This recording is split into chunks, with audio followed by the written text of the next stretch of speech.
Good morning to all, and let us start with today's class. Sorry.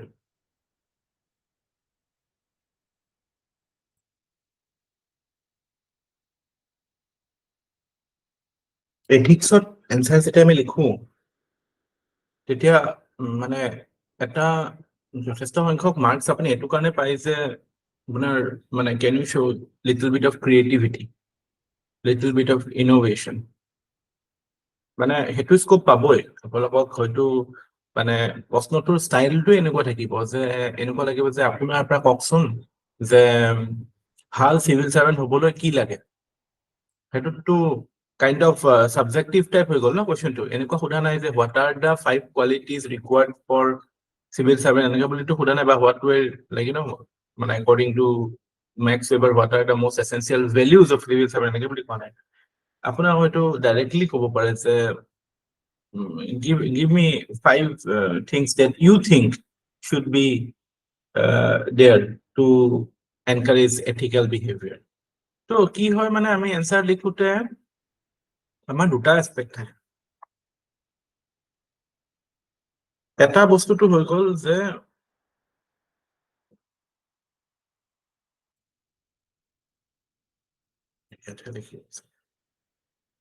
one aspect is your domain knowledge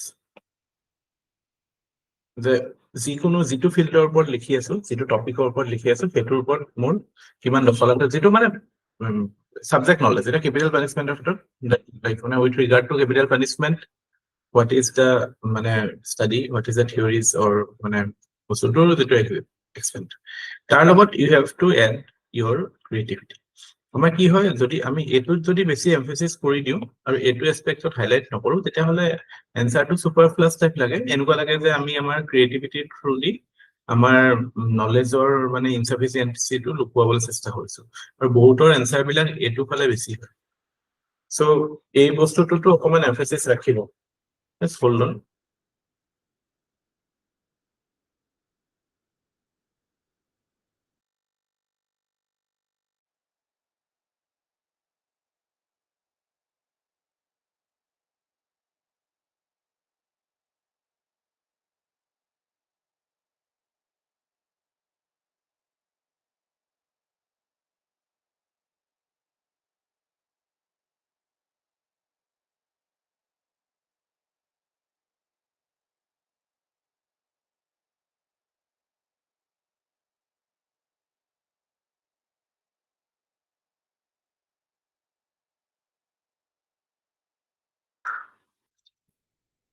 so এই বস্তুটো আপোনালোকে গুৰুত্ব দিব দেই কথাটো যে ওয়ান এসপেক্ট অফ এটো লাগিব এতিয়া হেৰিয়ে যেটো লিখিছে অশোকে যেটো লিখিছে একচুয়ালি এইবিলাক বস্তু এটো এটা সাবজেক্টিভিটি হল ন when you are increasing it আমি প্ৰথমতে ডমেইন নলেজটো দি স্টাৰ্ট কৰিব লাগে যাতে কন্ট্ৰভাৰ্সিয়াল হৈ নাথাকে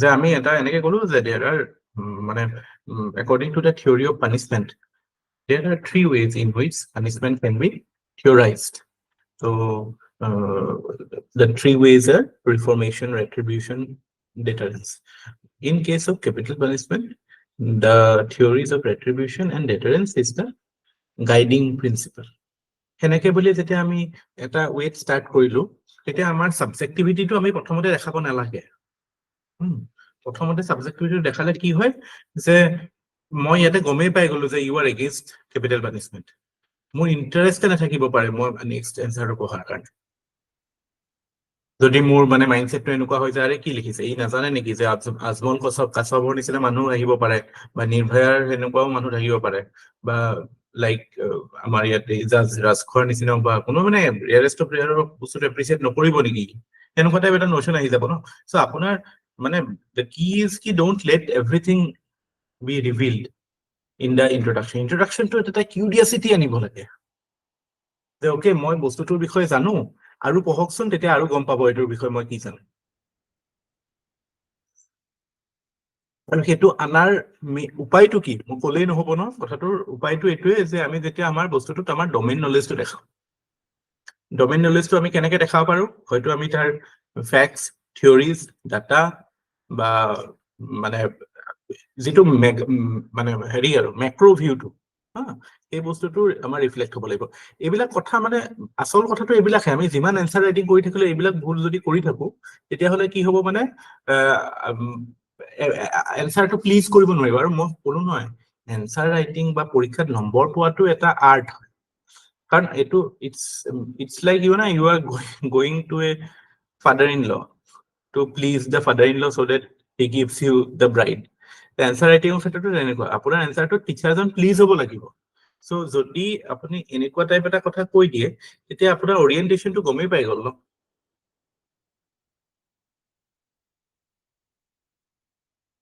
ইন্ট্ৰডাকশ্যনত সদায় ডমেইন নলেজটোৰ ওপৰত ফ'কাছ হ'ব লাগে।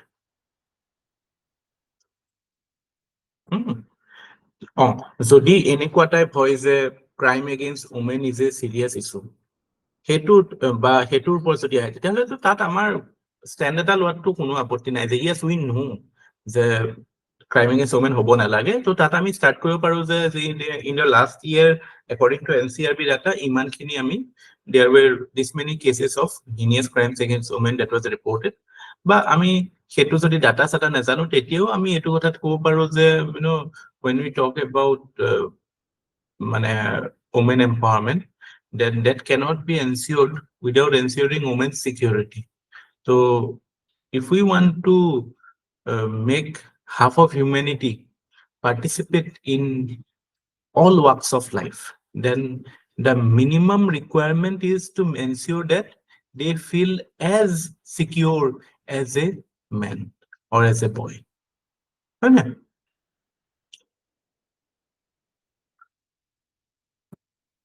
বুজি পাইছেনে কি কৈছো মই? এইবিলাক বহুত মানে কি ক'ম আৰু, এইটো মানে কাটিং এজ কথা। মানে বহুতে এইবিলাক বস্তুলৈ এক্সপ্লৰে নকৰে, ঠিকে আছে বুলি এতিয়া মই অভাৰলুক কৰি দিব পাৰো কথাটো, কিন্তু পৰীক্ষাত এইবিলাকে আকৌ আপোনাৰ মাৰ্কছৰ ডিষ্টিংশ্যন আনি দিব। অশোক, গম Yes, sir. পাইছো। Yes, sir. বুজি পাইছো। চ' প্ৰথমতে আমি সদায় ডমেইন নলেজটো দেখাব লাগে, আমাৰ ছাবজেক্টিভিটিটো দেখুৱাব নালাগে প্ৰথমতে। That is the only way to start any answer.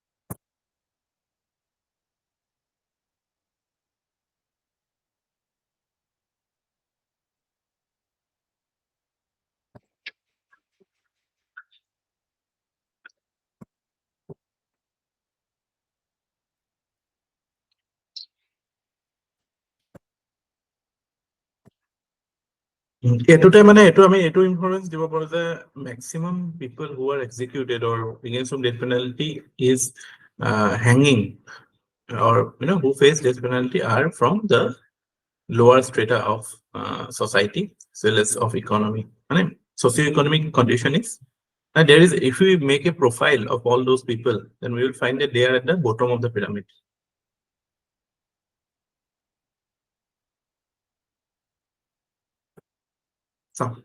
মই কিবা এটা কথা কৈ দিব পাৰো, মানে এইবিলাক কথা যে মই জানো এইটো কথা হয় যে নিৰ্দোষী ফাঁচি হ'ব পাৰে, কিন্তু মই কথাটোৰ লগত যেতিয়া মই সেনেকুৱা টাইপ এটা মানে নেগুৰ এটা লগাই দিম তেতিয়া বস্তুটোৰ ছাবষ্টেঞ্চ পায় ন, যে কথাটোত চলিডিটি আহে। আৰু একচুৱেলি এজ এ বিউৰ'ক্ৰেট আপোনালোকে কথা আৰু চিন্তা, the way you think and the way you talk, এইবিলাক স্কিল আহিবগে এটা সময়ত গৈ পেলাই, যদি ভাল বিউৰ'ক্ৰেট হ'ব মন আছে। আপোনালোকে এনেকুৱা কোনো বিউৰ'ক্ৰেট দেখা নাপায় ভাল বিউৰ'ক্ৰেট যোন কনফিউজ হয়। কনফিউজনটো মনত থাকিবই, বাট এটলিষ্ট এক্সপ্ৰেছন এণ্ড থটতটো এটা ক্লেৰিটি থাকে, আৰু কাৰণ প্ৰিচাইজ কথা ক'ব পাৰে ন, এনেকুৱা নহয় যে নলেজ বহুত বেছি আছে, বাট প্ৰিচিছন থাকে কথাবিলাকত, ঘূৰাই পকাই বা চালে বেৰে কোবোৱা কথা নকয়, হা, ওপৰা ওপৰি কথা নকয়। You can মানে whenever you are saying something, it is something meaningful. এই বস্তুটো এনচাৰটো ৰিফ্লেক্ট হ'লে ভাল।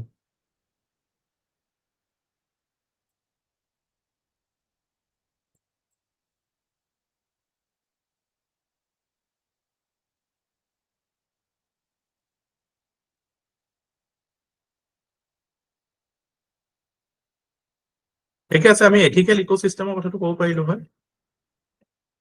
ক্ৰিয়েশ্যন অফ এথিকেল ইকোচিষ্টেম কেনেকে ক্ৰিয়েট কৰিম? Through social, psychological, emotional infrastructure create কৰাৰ কথা। কালি সেইবিলাক লিখিছিল নে নাই? মোৰ নোটছত লিখিছিল নে নাই এইবিলাক?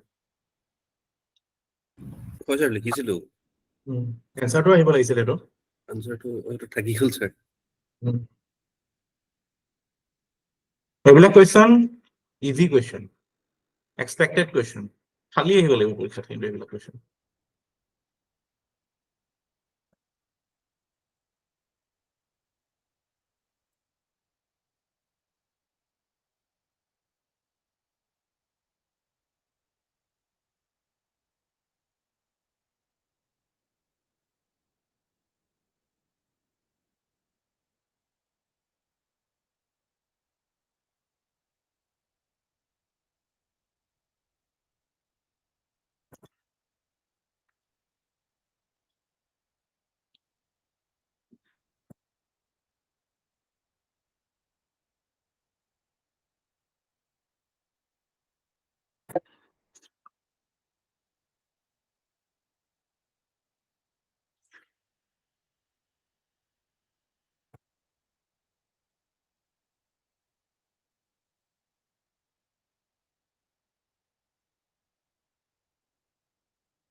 ৰিপিটেটিভ হৈছে।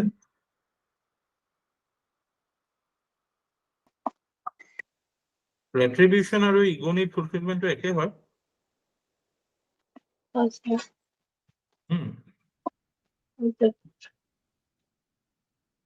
আমি যদি এনেই চিম্পল টাৰ্মছত ভাবো, what can be the support of capital punishment, তো এইটো কৈছোৱে যে it is an act of retaliation, মানে ইট প্ৰপৰ্চনেট, মানে the damage caused seems to be, মানে যিটো basic idea of justice, equals equally treat কৰা কথাটো, it appears on face value date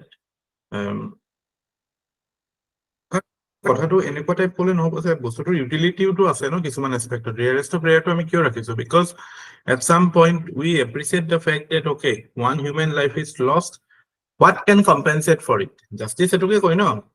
what is justice? Justice is giving every one his due. Fairness. Fair কেতিয়া হ'ব? আপুনি এজন মানুহে person A kills person B,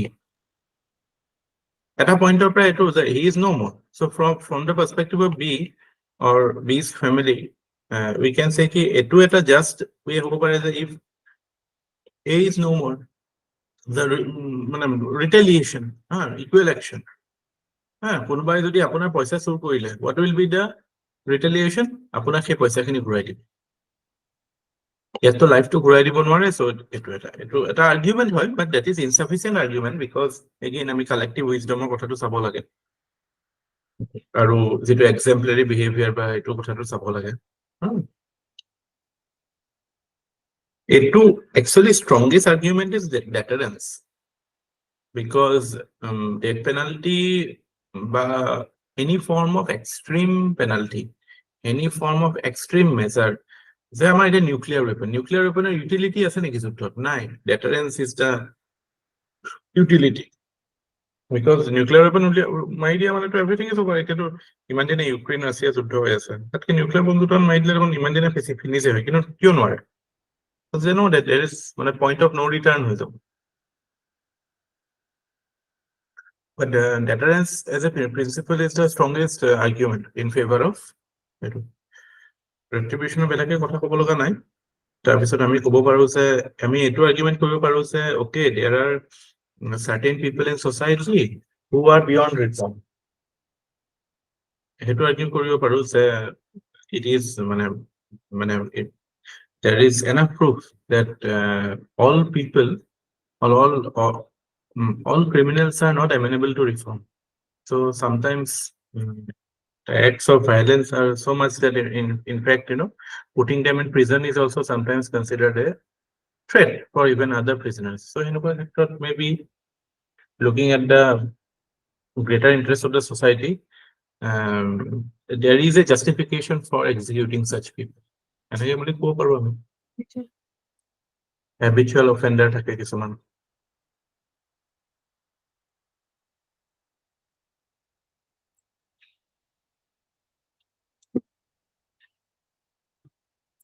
মানে বেলেগক বদমাছ কৰে জেলত গৈ পেলাই বহুত মানুহ হেৰি হয় আৰু যদি চোৰ এটা হয় সি ওলাই ডকাই থৈ ওলাই আহে ট্ৰেইনিং পাই যায়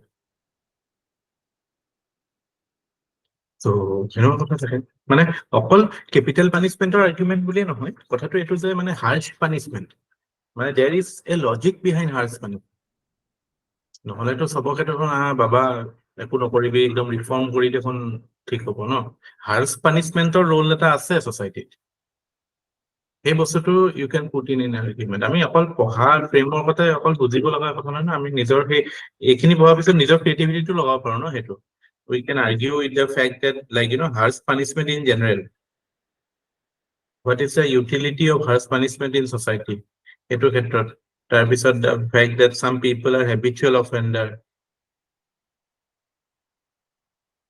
beyond reform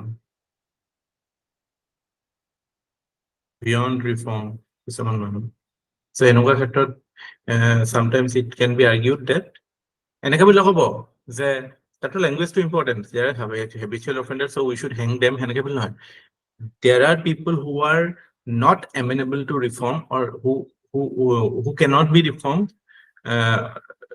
There are people who are habitual offenders. So for them, it is argued that executing them is a way of doing justice. That is the bureaucratic way of expression. And apuni nijor সেই কওঁতেও আপুনি মানে বস্তুটো বেলেগৰ হেৰিত থৈ পেলাই কোৱা লেংগুৱেজটো বহুত ইম্পৰ্টেণ্ট এক্সপ্ৰেছন আমি যদি somebody is habitual offender we should hang him capital punishment is required for him এনেকে বুলি ক'লে এনে লাইক আপুনি জাজমেণ্ট দিয়া নিচিনা হৈছে তাৰপিছত habitual offender হয় so it is argued that such an action such a মানে severe punishment can have utility for people like them এনেকে বুলি ক'ব পাৰে কথা কোৱাটো এটা আৰ্ট হয় লিখাটো এটা আৰ্ট হয় এক্সপ্ৰেছনটো এটা আৰ্ট হয় মই একদম থৰঙকে মানে ক'ব লাগে কৈ দিবও পাৰো কথা এইটো মানুহে আমাৰ চকল কয় যে মইতো চিধা চাধা মানুহ একো চিধা চাধা মানুহ বিউৰোক্ৰেচিত আহিলেতো চিধা চাধা মানুহ বুৰ্বক মানুহ কাম নাই you need to be smart you need to be able to use your words in a way that expresses what you intend to without creating any problem for you so hey language are used to বহুত skillful use to কৰিব পাৰিলে মানে বহুত মজা ঠিক আছে তাৰপিছত এইটো বহুত লিখে এই যে এটা এনসাৰ এইটো গতিত লিখিলে তুমি 20টা এনসাৰ লিখিব নোৱাৰিবা ন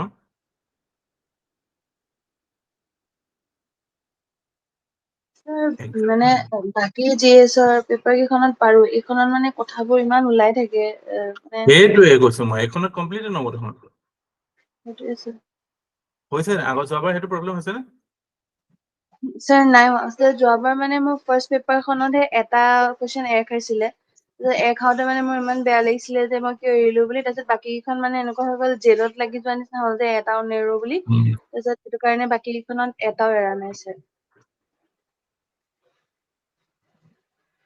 Scope for reform, arbitrariness, brings holistic change, promotion of ethical ecosystems would be prime. Plus, sense as well as behavioral sense. Ethical ecosystem কি বস্তু আহে social psychological aspect বিলাক এই ইনফ্ৰাষ্ট্ৰাকচাৰ ক্ৰিয়েট কৰা এইবিলাকো আহিব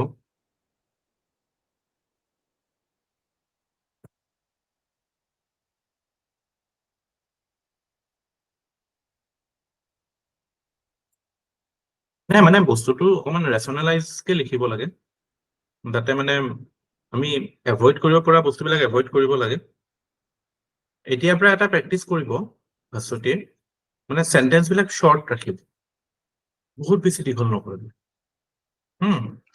হয় ছাৰ।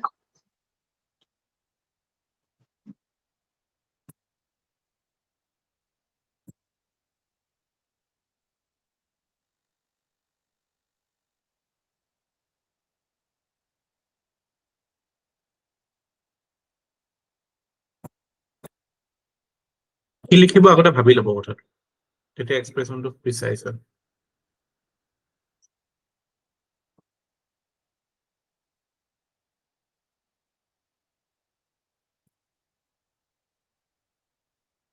এতিয়া এইটো আইডিয়াটো ঠিকে আছে যে there is a scope for reform or reformation is also an uh, a philosophy or a theory in criminal justice যে মানে by taking away the life we totally negate the possibility of reform এনেকে বুলি কৈ দিলেও হৈ যায়।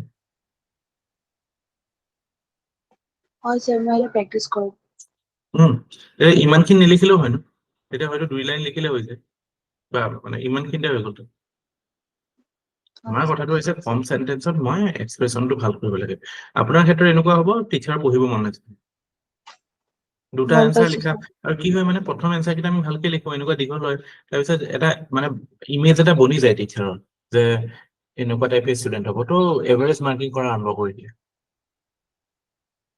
So it's very important to be very smart and precise in your first couple of answers. Pallavi Ashok careful লাগিব কিন্তু দেই এইটো কাৰণে, প্ৰথম যিকেইটা এনচাৰ লিখিব ন একদম প্ৰিচাইজ লিখিব answer,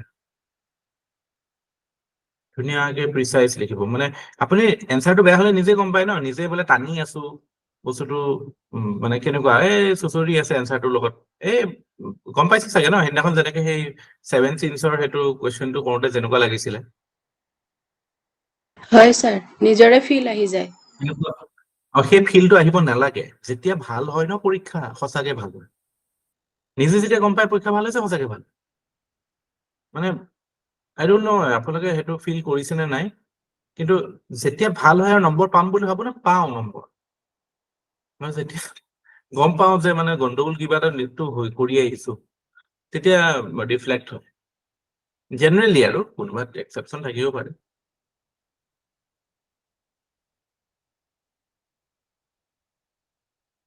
So now coming to the topic of the day.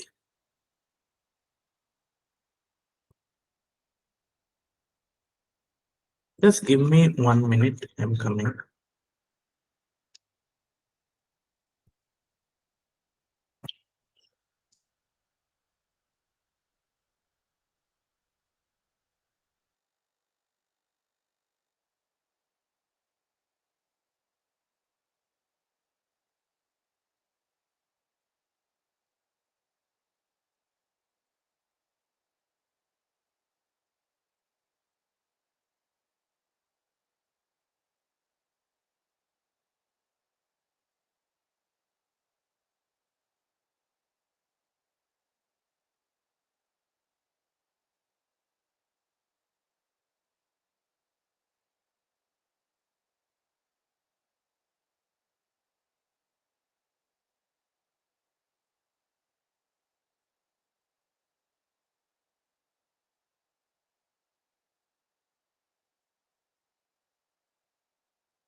Yeah.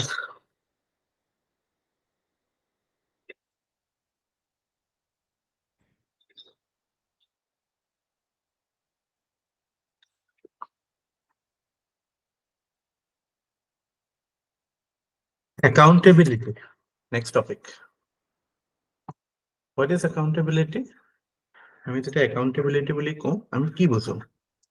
Accountability simple terms হৈছে যেটা মানে আজিকালি এই দুটা শব্দ একেলগে ইউজ কৰে transparency and accountability আপোনালোকৰ এনসাৰটো এইটো থাকিব আৰু এইটো এটা নতুন ভ্যালু হয় আগতে নাছিলে কাৰণ আগতে accountability আছিলে no doubt কিন্তু সেইটো ফৰ্মেল আছিল সেইটো গভৰ্নমেন্টৰ লেভেলত হৈ থাকে এতিয়া আমাৰ RTI আছে সোশিয়াল অডিট আছে সো accountability এটা গভৰ্নমেন্টক কৰাটো হয় লগতে পাব্লিকেও গভৰ্নমেন্টক কৰে আৰু ইন এ ওয়ে আমি যদি মানে গ্ৰেটেষ্ট accountability ছিল ডেমক্ৰেসিত ইলেকশন এটোটো আছে এটা চলি আছে আজি লাস্ট ফেজ সো বিভিন্ন ফর্মত accountability becomes an essential part for any political system in the world ঠিক আছে এটা মানে যদিও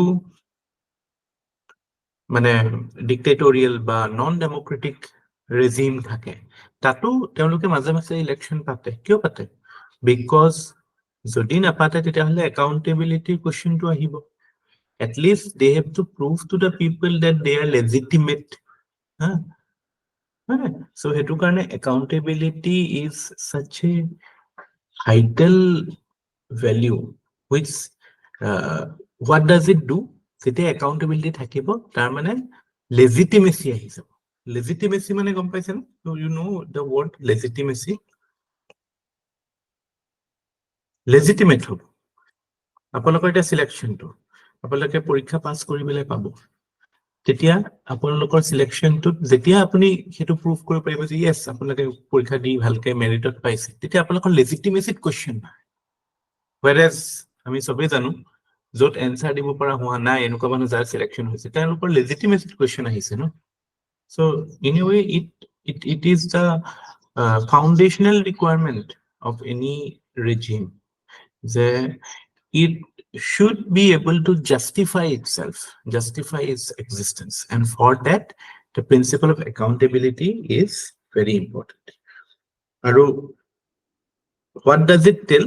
It tells that the government is responsible.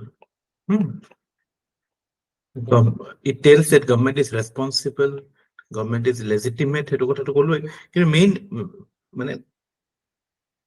legitimacy to because it is responsible hetu kane hai eta enuka hoise kunba jodi accountability to ekdom atorai die tete hala ta mane ki he doesn't care aro enuka hoi jay sabo amiu jetia suppose apalage manot pelak horu thakote roomor pra fan khon jodi apalage off kori ghor pa ulai nahe visit room pa aise teta mai sai gali di sabor ghorte hoise hetu kotha কিন্তু আজিকালি তো ধৰক মানে ফেন AC on হয়ও মানুহ আতৰি আহে কেতিয়াবা খেয়ালে নাথাকে তো এই বস্তুবিলাক কিয় হয় এইবিলাক হেতু কাৰণে হয় বিকজ আমাৰ একাউন্টেবিলিটি নাইকিয়া হয় আৰু একাউন্টেবিলিটি নাইকিয়া হোৱাৰ মূল কাৰণটো হৈছে যে কি আমি যেতিয়া যিমানে সমৃদ্ধিশালী হওঁ যিমানে আমাৰ ৰিসোৰ্সেস বেটাৰ হয় তেতিয়া আমাৰ নেচাৰেলি অকনমান কেয়াৰটো কমি যায় গুৰুত্ব দিয়াটো কমি যায় care to komi gole amar responsibility komi jay amar accountability komi jay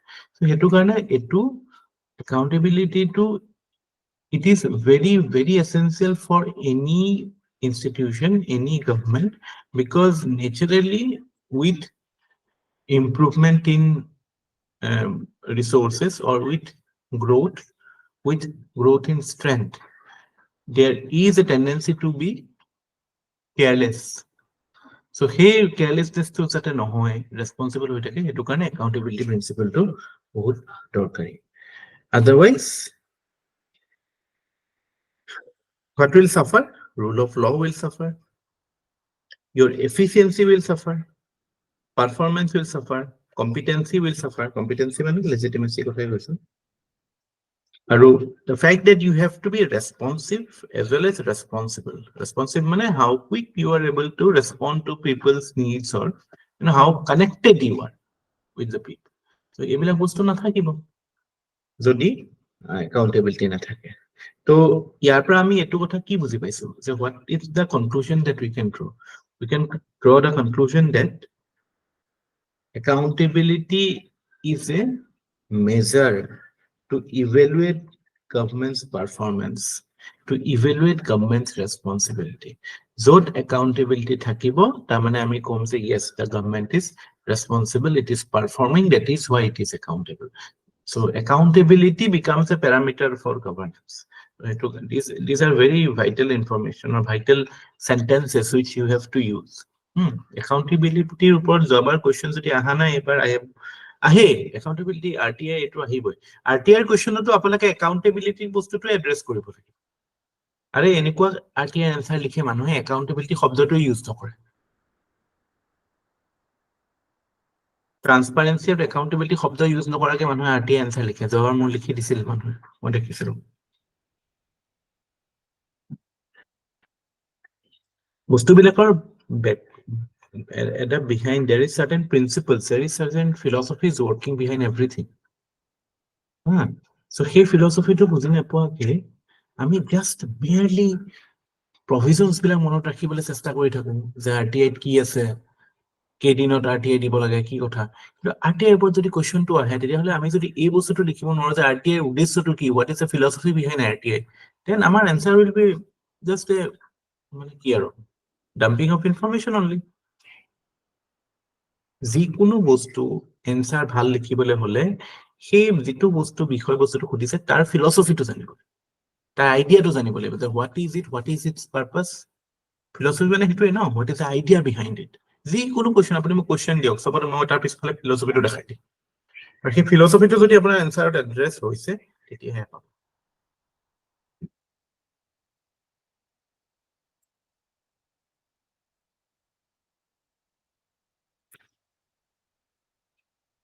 So, the technical definition is that when answerability of a government is enforced hobo lagibo, it is considered as accountability. মানে নিজে কলে নহব যে আমি accountable হয় বুলি কলে নহব, it should be enforced. আমাৰ এই enforcing mechanism কি আছে? মানে we have CAG, we have CVC, হয় না? We have RTI, we have social audit. এইবিলাক আমাৰ enforcement mechanism হয় through which government is bound to answer. And the reason is justification to say why do we have accountability to already I have told you that the more powerful you become the chances of corruption also increases. So absolute power breeds absolute corruption. etu ami enekeu ko paru etu statement to paru se absolute power, as power increases carelessness also increases. So our tendency to careless or our tendency to be irresponsible, that also increases. So to keep ourselves in check, we need to have accountability.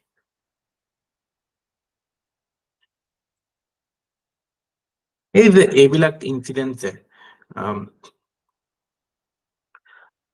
পুনের যেটো incident হৈছে তাতটো আমি কি কি values আপোনাক যদি সোধে যে পুনে ইনসিডেন্টটো হৈ গল, what are the values do you think is affected or what are the values that are highlighted in this event? To কি কি values কথা কব কওকচোন এনে just I want to see about ethical perspective to কেনেকুৱা develop হৈছে the Pune incident you all know na that car accident মানে কি that murder. So what are the values that you can think of?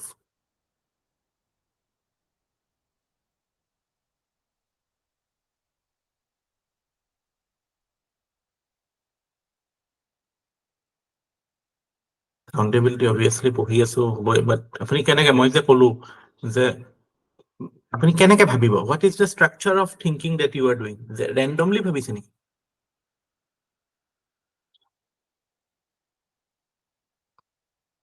আকৌ কৈছো মোৰ কোৱেশ্চনটো এটো যে after the whatever happened in Pune, what values do you think as a society are brought into question or what values do you think should we look into, or what values have been highlighted by that incident? So মোক কওকচোন কি values highlight হৈছে ইনসিডেন্টত? একাউন্টেবিলিটিৰ কথা ক'লে আৰু মানে আৰু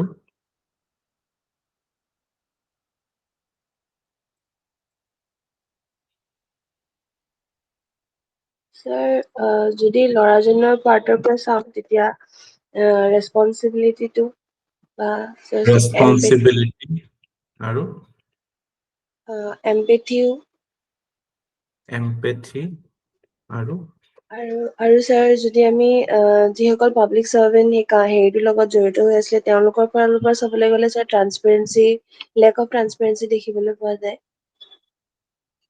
public সাৰ্ভেন্ট ট্ৰান্সপাৰেন্সি আৰু sir rule of law sir rule of law আৰু কিবা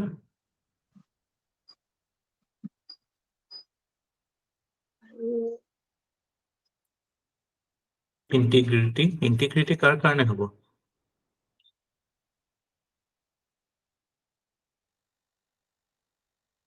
integrity one of the values obviously সবৰ কাৰণে হ'ব তাৰপিছত এই ফ্যামিলিটোৰ কথা কি ক'ব সোশ্যালাইজেশনৰ কথা কি ক'ব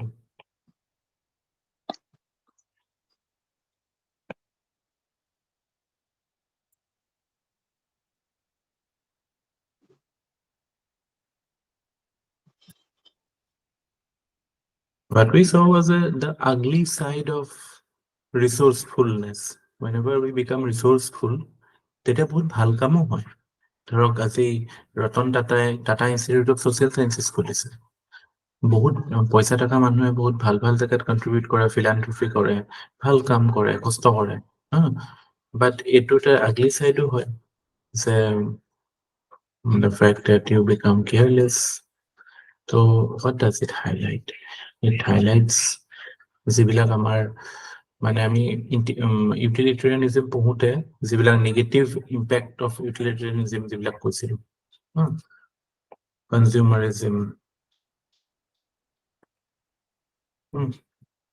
তাৰপিছত এই হেৰি কি আছিলে আৰু কি আছিলে আৰু এনেকুৱা কিছুমান ভেলুজ পঢ়িছিলো যে যিবিলাক এফেক্টেড হয় বিকজ অফ ইউটিলিটেৰিয়ানিজম wrong impact মানে instant gratification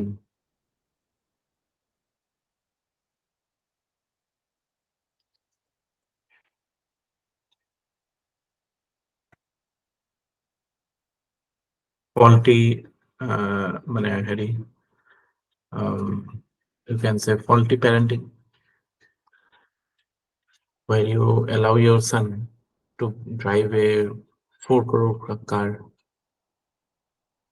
and the only justification is that you were rich that is the qualification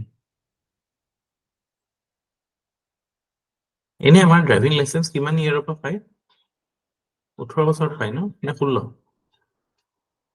so সেইটোতো ইলিগেল তাৰমানে লাইসেন্স নাই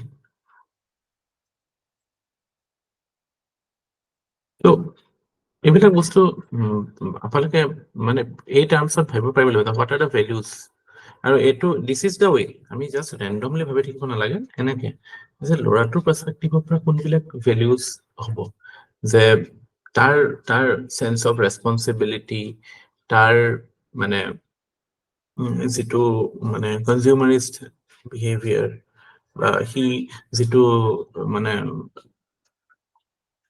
মানে তাৰ মানে কাইন্ড অফ কেনেকুৱা বুলি ক'ব ইমেচিউৰিটি লেক অফ ইন্টিগ্ৰিটি ক'ব লাগিব লেক অফ ইন্টিগ্ৰিটি বা লেক অফ আটাইতকৈ ডাঙৰ ভেলু তাৰ পাৰ্সপেক্টিভৰ পৰা যদি সেইটো হৈছে তেতিয়াহ'লে এইটো এটা মানে ইটছ লাইক কি ৰেসপন্সিবিলিটি যে ৰেসপন্সিবল বিহেভিয়াৰ সি একদম শ্ব' কৰা নাই এম্পেথি পিছৰ এক্সিডেণ্টটো হৈ গ'ল সি কি কৰিছে নাই কৰা সেইটো পিছৰ কথা but the fact that for him his perspective, from his perspective, the most significant value that he has overlooked is responsibility.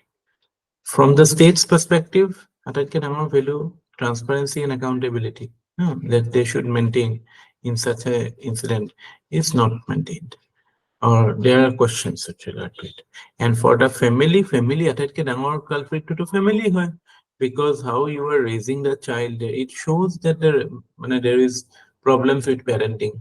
So তাতেতো গোটেই কথাখিনি আহে যে মানে consumerist culture, utilitarian values, এইবিলাক মানে আমি যিবিলাক কথা কৈছো ন, ইন্টিগ্ৰিটি সিনগ্ৰিটি সবেই আহিব বস্তু। So আপোনালোকে পৰীক্ষাত যদি এইটো ইনচিডেন্ট দি পেলাই জাষ্ট যদি বুলি কয় যে what are the ethical issues, what are the ethical issues involved in this case, এনেকুৱা টাইপ কেছ এটা আহিব পাৰে। এই গোটেই ইনচিডেন্টটো ডিফাইন কৰি what are the ethical issues, তাত আপোনালোকে এই যিটো ভাষতীয়ে ক'লে ন এই টাইপত কৰিব, এনেই জাষ্ট ৰেণ্ডমলি নকৰিব। Ethical issues with respect to the boy, ethical issues with respect to society in general, ethical issues with respect to the administration or police force, then ethical issue with respect to the family, that of parents and some grandparents of it. So তেনেকে যেতিয়া আমি handle কৰিম তেতিয়াহে বস্তুটো কন্ট্ৰোলত থাকিব। most likely আহিব পাৰে এনেকুৱা এটা কোৱেশ্চন। মই এক্সামিনাৰ হলেতো দিলো হয় এনেকুৱা এটা যে কিবা এটা ইমান মেজৰ ইনচিডেন্ট এটা হৈছে, তাতে what are the ethical issues do you see? Ethical issues কি হয় বুলি ক'লে আমি সেই ভেলুজ বিলাকৰ বেচিছতে ক'ব লাগিব ন। আমি এথিকেল ইস্যু, এথিকেল ডিলেমা দুইটাতে আমি কি শিকিছো, both are dealing with human values, য'ত নেকি মানে there is obstruction of values, ethical ইস্যুৰ ক্ষেত্ৰত বা মানে ignorance of values, হয় না? So গোটেই ডিলেমা এণ্ড এইটো গোটেই বস্তুটো মেইন ফাণ্ডাটো কি ভেলুজৰে ন। আমি কি ভেলুজ থাকে, কি ভেলুজ ইনভলভ হৈ আছে এইখিনি আইডেন্টিফাই কৰিব পাৰিব লাগিব। So এই এক্সাৰসাইজটো আপোনালোকে কৰি থাকিব, চাব যে ইউক্ৰেইনত যুদ্ধ হৈ আছে বা এই ৰাফাত যেটো বম্বিং হৈ গ'ল, what are the values involved, what are the values that are compromised, এনেকে ভাবিব। মই পাইছে না কথাটো?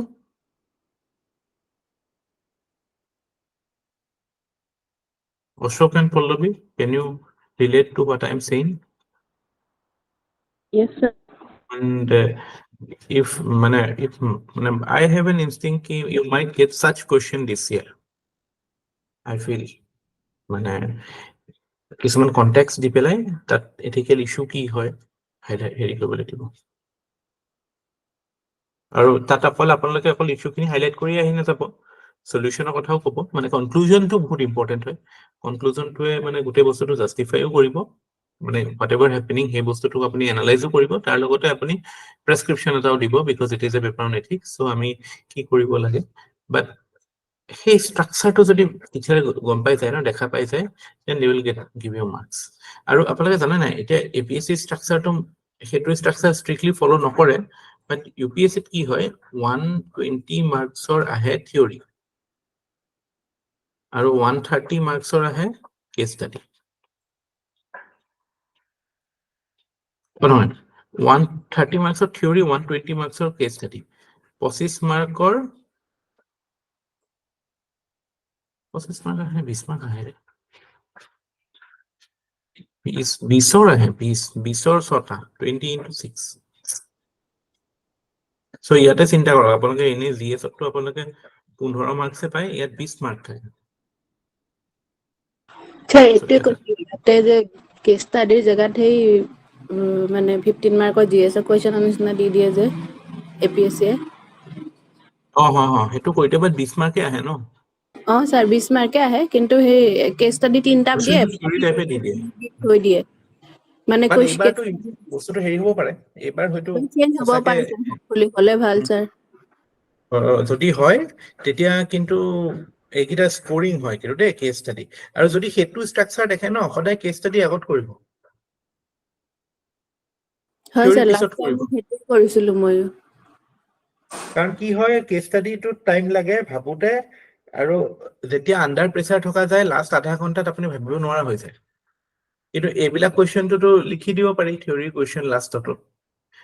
মানে চাওক, ফাণ্ডাটো চিম্পল, পৰীক্ষাত আগত কোনটো কৰিব পিছত কোনটো কৰিব, ফাণ্ডাটো কি চিম্পল হয়, আপুনি নিজকে প্ৰেচাৰত পেলাই চাব যে মই আণ্ডাৰ প্ৰেচাৰ কোনটো বস্তুৰ লগত কমফৰ্টেবল হয়। আণ্ডাৰ প্ৰেচাৰ মানে লাষ্ট 30 মিনিটছত মই কোনকেইটা কুৱেশ্যন থাকিলে মোৰ দিগদাৰ নাই কৰিবলৈ।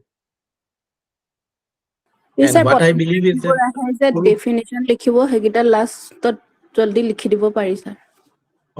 মানে যিবিলাক সৰু কুৱেশ্যন থাকে ন 10 মাৰ্কাৰ্ছ বিলাক পিছলৈ থব লাগে য'ত মানে ষ্টেক ইজ লেছ য'ত চিন্তা কম কৰিব লাগে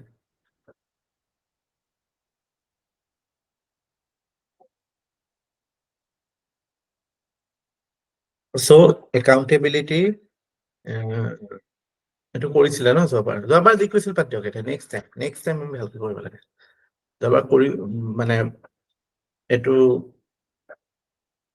থাকে দিয়ক কথা কিছুমান থাকে এইবিলাকো এছপেক্ট আছে আৰু কামটো এক্সিকিউশ্যনটো কথা আছে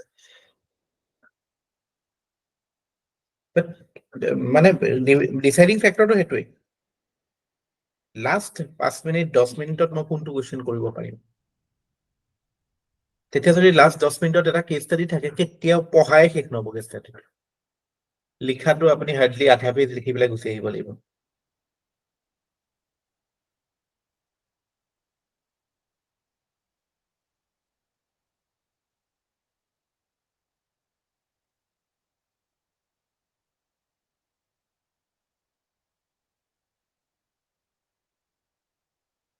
So this is why accountability is important. Now there is this equation যে যদি পাৱাৰ থাকে আৰু আপোনাৰ ডিসক্ৰিপশনো থাকে মানে ডিসক্ৰিপশনাৰী পাৱাৰ থাকে আৰু যদি আপুনি উত্তৰদায়ী নহয় মানে you are not accountable then this is a sure shot road to corruption because this is what it happens in bureaucracy. Whenever there is lack of accountability, because there is discretion in certain decisions, so ki hobo?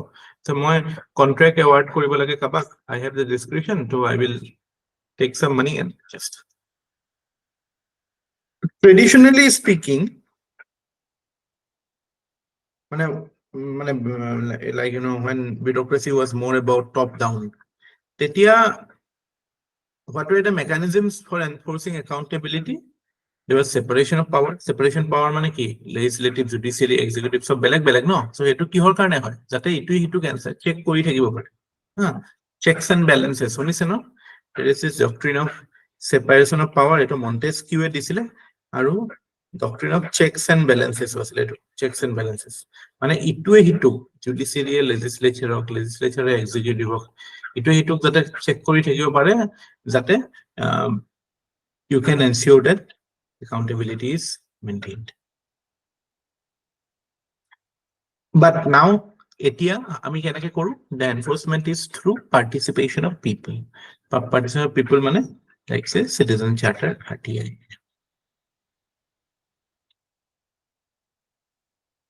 So ebilak agor jibilak mechanism asil yar ebilakor bahireu rather than this separation of power there are also independent institutions of the government which ensures accountability, CAG, CVC, Election Commission, CBI, as such. So these, you can say these are formal mechanisms. So what is the basic philosophy behind this? Mane ki basis of temloke accountability ensure kore? Control.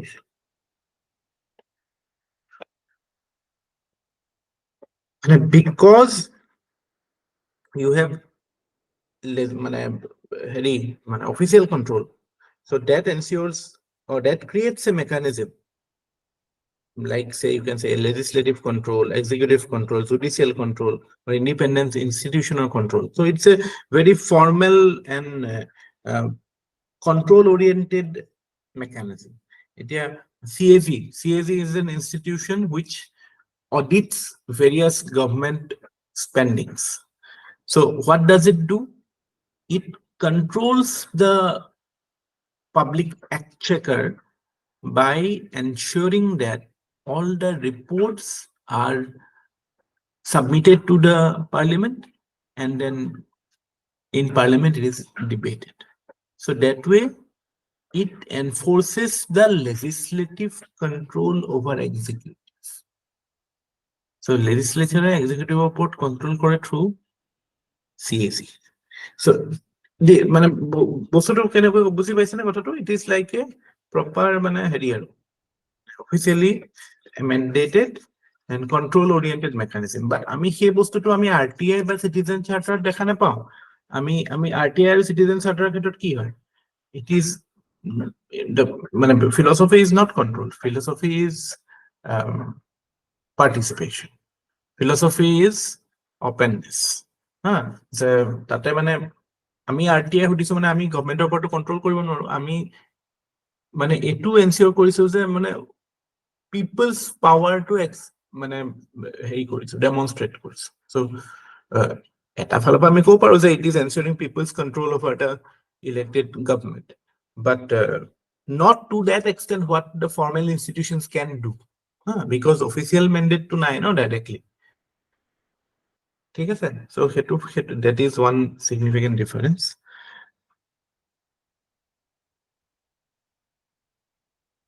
So এইবিলাক যিবিলাক formal legal procedural kind of mechanisms আছে, which works by enforcement of law against misuse of authority. Now, it was felt that it would be adequate, but unfortunately, it is not the case. It has not performed as desired. So there are, you can say, innumerable flaws in it, problems, failures, even যিবিলাক ইনষ্টিটিউচনে এনচিয়ৰ কৰিব লাগে তেওঁৰ লগতে কৰাপশ্যনৰ charges থাকে। So you can say ki they are more like a মানে formal, and they are more in letter than in spirit.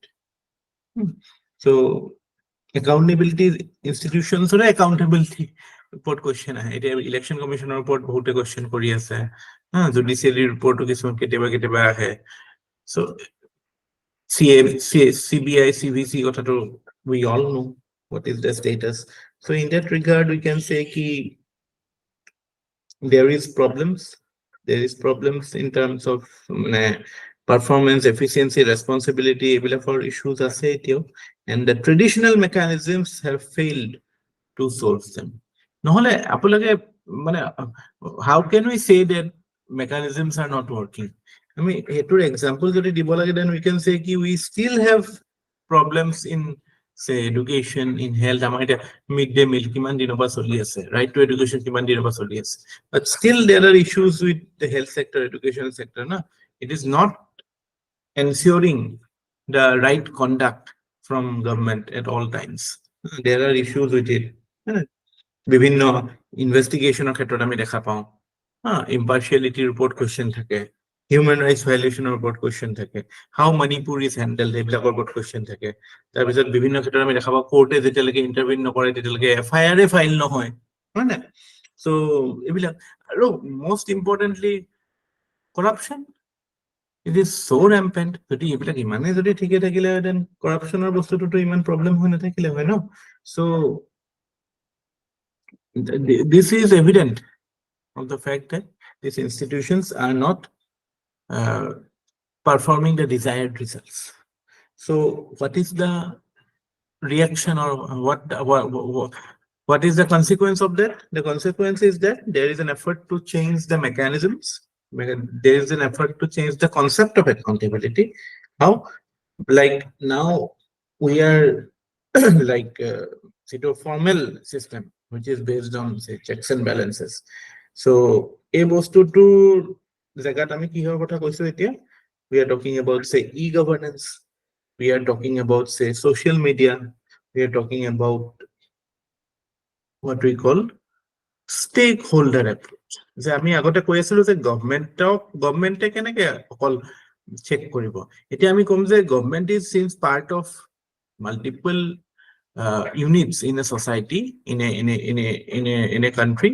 So government's accountability, baki participant, baki stakeholder role is. So that will only be ensured if you bring in certain qualitative change in the concept. So qualitative change or ক্ষেত্ৰত এতিয়া কি concept আহিছে, এতিয়া আমি কওঁ যে আগতে যেটো একাউন্টেবিলিটিৰ কথাটো আছিলে, আগতে একাউন্টেবিলিটিৰ কথাটো কি আছিলে, যে it was about answerable and enforceable. এতিয়া আমি কৈছো যে এনসারেবল এনফোর্সেবল হলে নব, it has to be responsive as well as responsible. আগতে it was hierarchical, it was quantitative, যে কিমান পইচা পাতি হিচাপত আৰু বস্তুটো এতিয়া আমি কোৱালিটেটিভৰ কথা কওঁ আৰু ফ্লেটাৰ বা বটম মানে এইটো হয় যে এতিয়া accountability will be from bottom up top down এপ্ৰোচত নহয় এতিয়া যে এই একাউন্টেবিলিটি অকল বিএ হে পাৰিব বি অকল চি এ পাৰিব because they are on a hierarchy এনেকুৱা নহয় এতিয়া even the people at the bottom at the lower level also can use the technique of accountability. So I hope you are clear with it. The traditional model or problem to be there, it is legal, it is procedural. So focus become more on the quantitative aspect. And as it is legal, procedural, okay, kiba ta scheme hoy gol je Jal Jeevan Mission ke toka sanction hoisile 10,000 toka use kiman hol bole 9,000 toka 1,000 toka kot gol that is the way but যেতিয়া আমি কম যে okay জল জীৱন mission মোৰ ঘৰত পৰা নাই কিয় অহা নাই মই আৰটিআই কৰি চাওচোন সেইটো এটা একাউন্টেবিলিটি হৈ গল সেইটো বেছি যদি বস্তুটো বটম আপ হল ইনফৰ্মেল হল বাট মোৰ effective because you have to answer directly whereas that to you are just answering not the people who are involved but your bosses so that is the problem enforcement or ক্ষেত্ৰত থাকিলে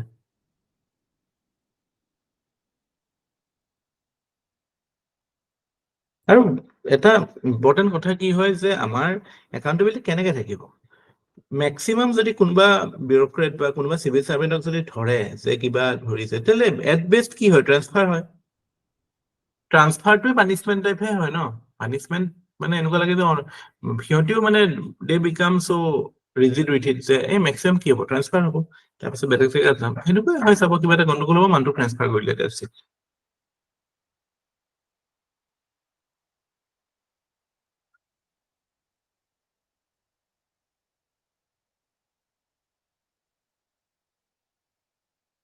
So, আমি পৰীক্ষাত এনসাৰটো কেনেকৈ লিখিম accountability কথাটো যে accountability মানে কি accountability is a parameter of governance accountability ensures that or indicates that government is responsible the traditional concept of accountability was based on the principle of formal legal and procedural accountability which means that the accountability will be enforced from top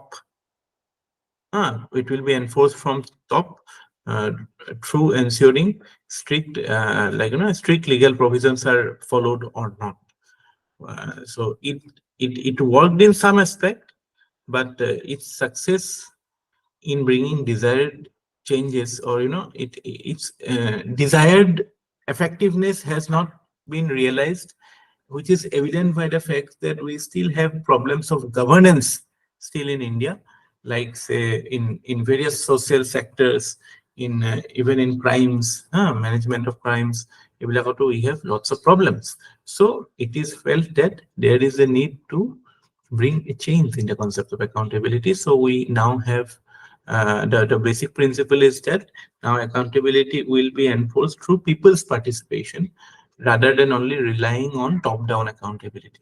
So in that regard, we have brought in mechanisms like RTI, we have brought in mechanisms like social audit, e-governance, social media portals, the portal koi thakese government etu portal khulil sob bostu etu ki transparency accountability tane hoy no that mane you know what is there so that is a way ultimately purpose is to ensure good governance to ensure that you are doing your job properly so etu khetrot you are bringing in values like responsiveness and responsibility to your contemporary concept of accountability ঠিক আছে পাৰিব এতিয়া accountability কথাটো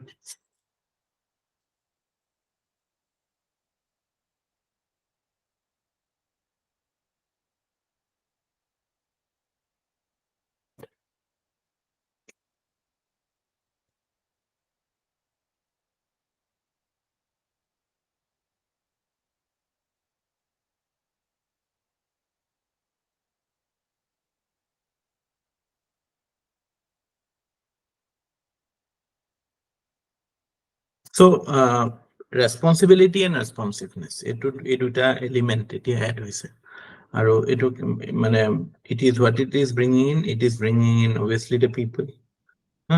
So এতিয়া যদি আমি কিবা স্কিমৰ কথা কওঁ, এতিয়া যদি কিবা মানে প্ৰগ্ৰেমৰ কথা কওঁ, এতিয়া মানে বস্তুটো অকল মানে ৰুলছ প্ৰচেছেছ ফলো হৈছে নে এইটোতে সীমিত নহয়। ইনফেক্ট মানুহেতো ৰুলছ গমো নাপায় ন। So there is a possibility that they may be excluded. So how can you use accountability? So I mean, again, মানে এটা holistic analysis of we have to take the input of people at ground level. Otherwise, just merely saying, okay, ইমান টকা আহিছিল, ইমান টকা use হৈ গ'ল, তাৰমানে এটা project is good, the governance is successful, the scheme is successful, সেইটো নহয়।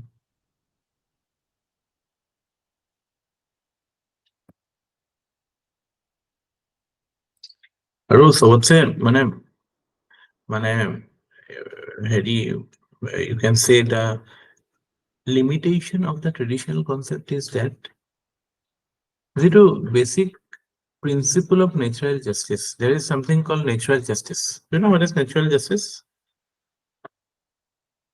Natural justice or principle as a natural justice মানে our reason, what logic says. That is not ordained by merely because somebody has told it. It is what our common sense, our logic, our reasoning tells us that nobody can be a judge in his own case. আপুনি আপোনাৰ নিজৰ accountability নিজে কৰিব পাৰে, কৰিলেতো সেইটোৰ meaning থাকিব নেকি? আপুনি আপোনাক পানিছ কৰিব নেকি? তেতিয়াতো নকৰে না। কৰিব পাৰে নেকি আপুনি?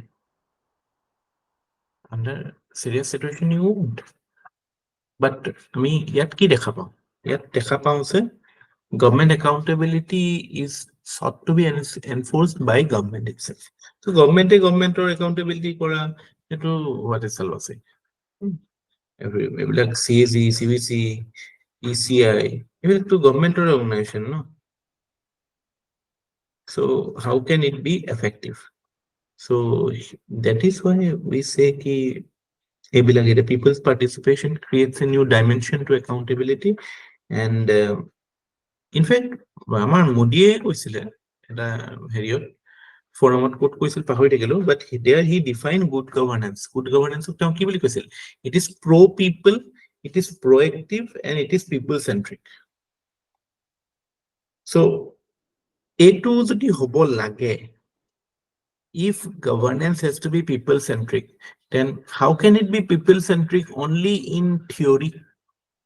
অকল program বা rules বা any scheme মানুহৰ নাম কিটা বা মানুহৰ benefits খিনি থাকিলেতো নহব। Pro people, proactive to নহব তেতিয়া। Proactive হবলৈ হলে কি হ'ব? We need to ensure people participation. Then for people's participation, we will need to bring in the principle of accountability to it. So accountability conclusion এই বস্তুটো use কৰিব পাৰিব যে PM Modi has defined good governance in terms of it being pro-people, proactive, and people-centric. Now, for any government scheme or any government initiative to be people-centric or to ensure proactiveness of people, I mean, can I ensure proactiveness? By giving them the power to ask questions to the government, that by bringing them, by ensuring that, accountability mechanisms are enforced through the people. So এইবিলাক বস্তু দিয়ে আমি RTI justify কৰিব পাৰো।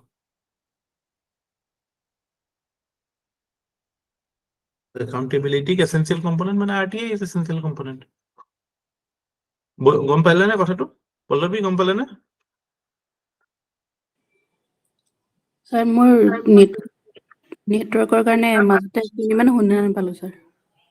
মই এইটো কথা কৈ আছো যে যদি মানে প্ৰধানমন্ত্ৰী মোদীয়ে কৈছিলে যে গুড গভৰ্নেন্স মানে হৈছে যে it is pro people, it is proactive, and it is people centric. So' যদি গুড গভৰ্নেন্স মানে এইকেইটা কথা হয়, মানে আমি যদি প্ৰএক্টিভনেছটো কথাই ধৰো, প্ৰ পিপলৰ কথাই ধৰো, আমি প্ৰএক্টিভ কেনেকে কৰিব পাৰো গভৰ্নেন্সটো? through people's participation. So that itself holds the মানে প্ৰধানমন্ত্ৰীৰ যিটো definition আছে, it itself accommodate the idea of accountability. So সেইটো কাৰণে মানে it is an essential principle of governance. RTI হওক, accountability mechanism হওক, the people's participation. So that is why it is always encouraged to have a very strong RTI. Exceptions বিলাকতো আছে, RTI ওপৰত question আহিব পাৰে এবাৰ। RTI এনে আপোনালোকে হেৰিখিনি জানে নাই, ফাউণ্ডেশ্যনেল যিখিনি ৰিকুৱাৰমেণ্ট খিনি জানে নাই, যিখিনি থিয়ৰী খিনি জানে নাই? স্যাৰ RTI টাইম যে কৰিব লাগে, PIO অফিচত থাকিব লাগে, সেইখিনি কথা সুধিছে ন স্যাৰ? মানে সেইখিনি আৰু মানে একটো আপোনাৰ কি কি কৰিব লাগে, আৰু যে মানে উইদিন টাইম লিমিট নকৰিলে যে মানে ফাইন দিব লাগে, ফাইন চাইন থাকে বা মানে যিটো মেকানিজমটো যিটো মানে হয়। 30 ডেজৰ ভিতৰত দিব লাগে। তাৰপিছত এপিলৰ প্ৰভিজন আছে, তাৰ পৰা এই হেৰি কিছুমান ক্ষেত্ৰত এক্সেপশ্যনছো আছে হা, যে Yes. মানে হেৰিয়ৰ এইবিলাক কি নেশ্যনেল চিকিউৰিটিৰ কাৰণে কিছুমান হেৰি এক্সক্লুডেড হয় হা, আৰু ইট কাভাৰ্ছ ইভেন। আৰু এতিয়া এটা কথা আহিব পাৰে, পলিটিকেল পাৰ্টি RTI অনাৰ লৈ পেলাই এইটো মাজে মাজে সেইটো কন্ট্ৰভাৰ্চি হৈ থাকে। চ' এতিয়া বহুতে এইটো আৰ্গিউ কৰে যে আমি NGO বিলাকতো আনিলো, প্ৰাইভেট বডিজটো আছে, হৈছে substantially financed by government. So' political parties also get government finance, হয় নাই? চ' ধৰক এইবিলাক পাব্লিক এয়াৰটাইমত এইবিলাক দিওঁ। চ' কিয় RTI আণ্ডাৰত আনিব নালাগে? লাগে। চ' সেইটো এটা বিষয়বস্তু হয়। তাতে পলিটিকেল পাৰ্টিয়ে এই বুলি কয় যে আমাৰতো আমি পাৰ্টি এটাক, আমি কেণ্ডিডেট এটাক কিয় মানে কেণ্ডিডেটচাৰ দিছো, কাৰোবাক কিয় নমিনেশ্যন দিছো, কাৰোবাক কিয় দিয়া নাই, এইবিলাকতো আমাৰ ইণ্টাৰনেল কথা, এইবিলাক মানুহে গম পেলাই দিগদাৰ হ'ব। এইবিলাক হয়, ঠিকে আছে, বাট ফাইনেন্সিয়েল ট্ৰান্সপাৰেঞ্চিটোতো দৰকাৰী, যে ক'ৰ পৰা আহিছে কি কথা।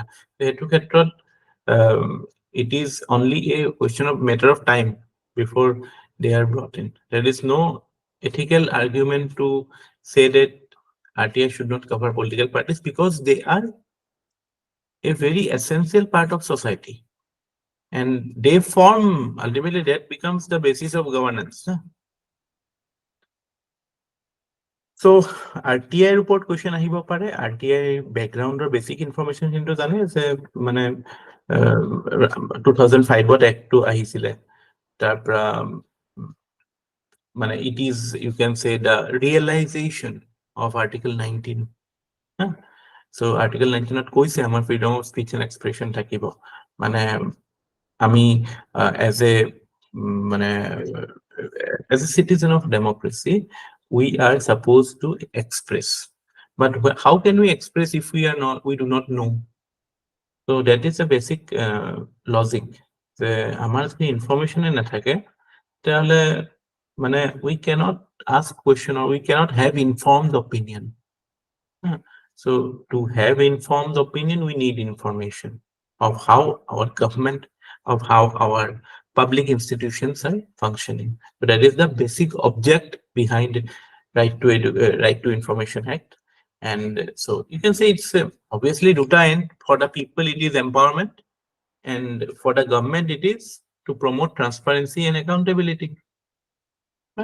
So এইবিলাক কথা কৈ পেলাই যেতিয়া আমি টাইম পিৰিয়ডৰ কথা কলো, কেনেকে ইনফৰমেশ্যন দিয়ে, বেছিক সব ডিটেইলছ চাব দৰকাৰ নাই, এইখিনি কথা কলো যে the procedures, there are certain strict procedures that is followed.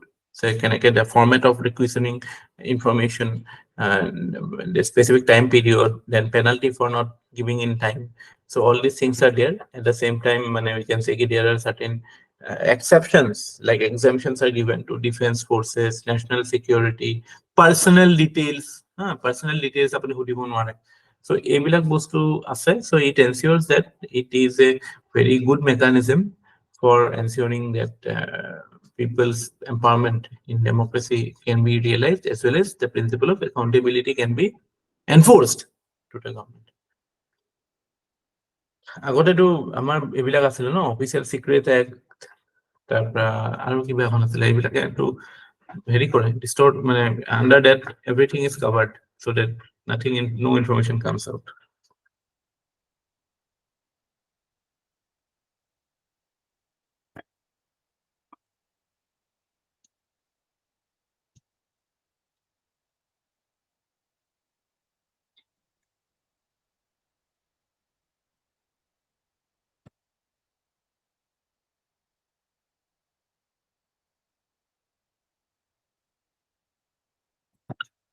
So এইবিলাক কথা RTI ৰ ওপৰত কোৱেশ্চন আহিব পাৰে, B prepared.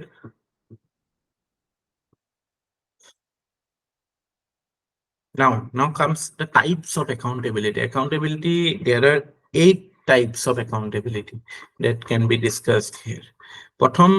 The first type is individual accountability. Individual accountability মানে যে what is the behavior, or is he behaving as per the conduct rule? So conduct rules becomes the guide. So as an individual bureaucrat কাৰণে যদি accountability enforce কৰিব লাগে, then you can say ki by enforcing conduct rule you ensure individual accountability.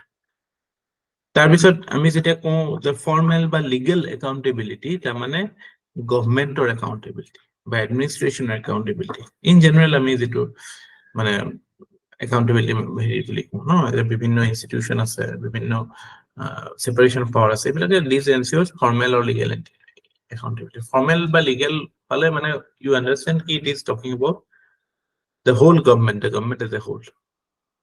তাৰপিছত third is moral or ethical. Moral or ethical মানে again civil servant ৰ ক্ষেত্ৰতে হ'ব বা whole মানে হেৰিৰ ক্ষেত্ৰতে হ'ব, but when you মানে ইয়াত accountability টো এইটো কাৰণে নহয় যে আমি কিবা law follow কৰিছো নে নাই, আমি ইয়াত accountability টো we in terms of ethics, যে is our behavior in sync with ethical standards? Are we following the principles of ethics in our work? So হেতুৱে moral বা ethical accountability কথাটো আহে। তাৰপিছত fourth concept is social accountability. Social accountability মানে কি, আমি already we have discussed these things, RTI এইবিলাক social accountability part হয়, যে people participate in the process of accountability. এইটো horizontal বুলিও কয় বা bottom up accountability বুলিও কয়। তাৰপিছত you have the idea of political or democratic accountability.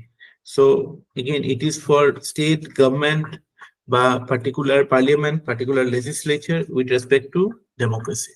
So ইয়াতে আমি ধৰক MPs accountability, legislature functioning, how free and fair election is held, government policies, এইবিলাকৰ যেতিয়া question আহে তাৰমানে আমি democratic accountability কথা কৈছো।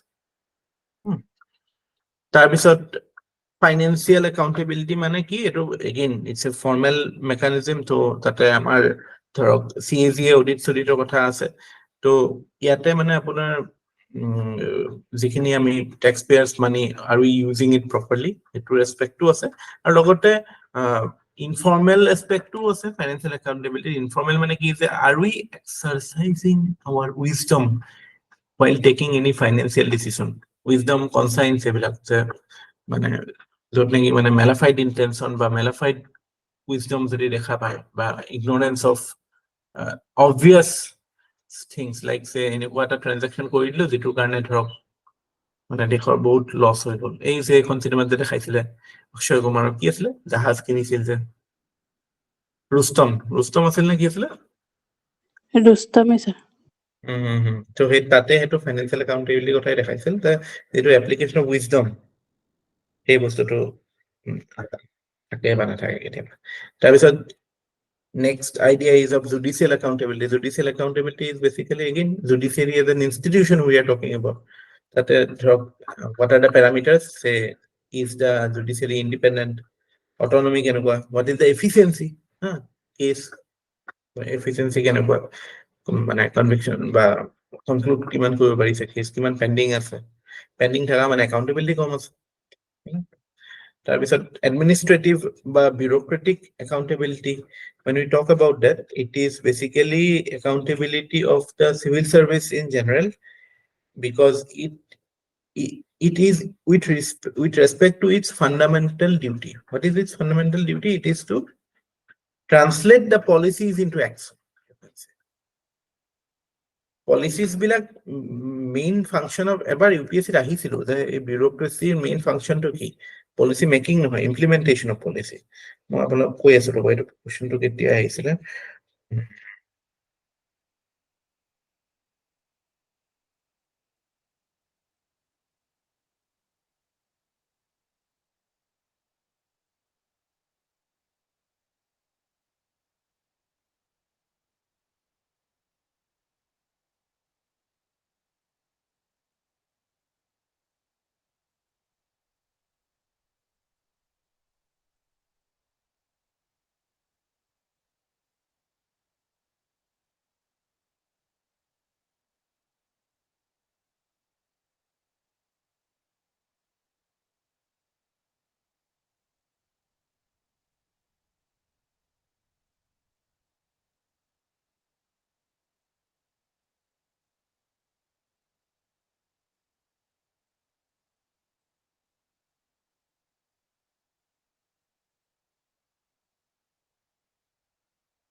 Hmm.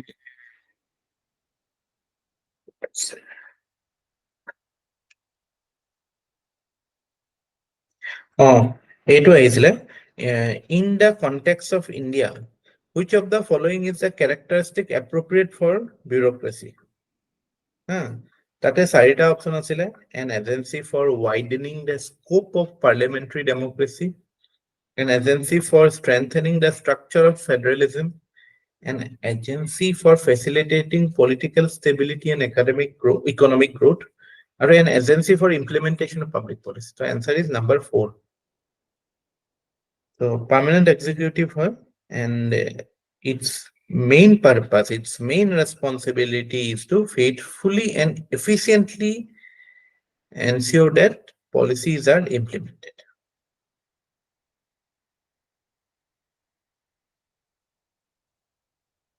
ড্ৰাফটো কৰে, পলিচি ড্ৰাফটো কৰে হায়াৰ লেভেলত, বাট আপোনালোকে যিটো লেভেলত কাম কৰিব যাতে পলিচি ইমপ্লিমেণ্টেশ্যন হয়।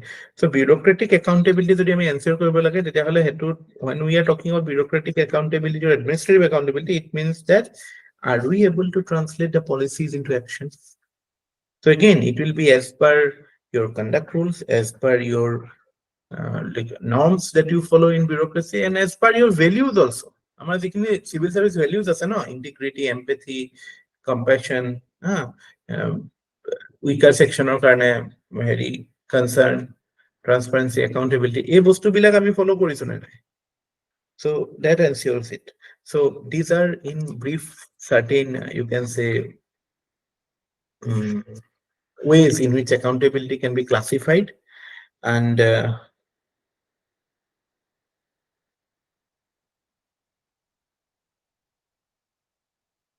আজিকালিতো অকল মানে when we talk, আপোনালোকে এটা ইয়াৰ পিছত আমি টপিক এটা পঢ়িম ethics in governance বুলি, ethics in governance বুলি যেতিয়া কম, ethics in governance মানে অকল মানে এইটো অকল চৰকাৰৰ বা গভৰ্ণমেণ্টৰ এথিক্সৰ কথাই নকয়, it will include everything মানে আমাৰ কৰ্পৰেট চেক্টৰছত যিটো কৰ্পৰেট গভৰ্ণেন্সৰ কথা থাকে, NGO গভৰ্ণেন্সৰ কথা থাকে। So it is like মানে you are trying to ensure that the whole spectrum of institutions that you see in society, that has to perform ethically. Only then the government can function ethically. All government ethical হৈ থাকিব, because আজিকালি আমি জানো ন, এতিয়াতো it's like other structures are also equally significantly present. So এতিয়া ethics in governance of ক্ষেত্ৰত অকল গভৰ্ণমেণ্টৰ লগত হৈ থাকিলে নহয়। So এতিয়া আমি যেতিয়া accountability বা এইবিলাকৰ কথা কওঁ, so সেইবিলাকতো there will be element of corporate accountability কথাও থাকিব। But আমি এতিয়া মানে আপোনাক যদি in general মই সুধো যে why do you think that what do you think the status of accountability is in India?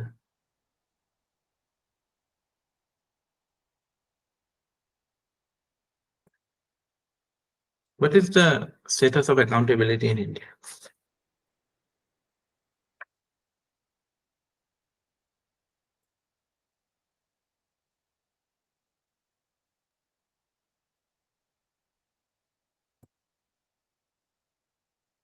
ভাল নে বেয়া? Poor. Accountability is poor. Can you justify? Why do you think accountability is poor?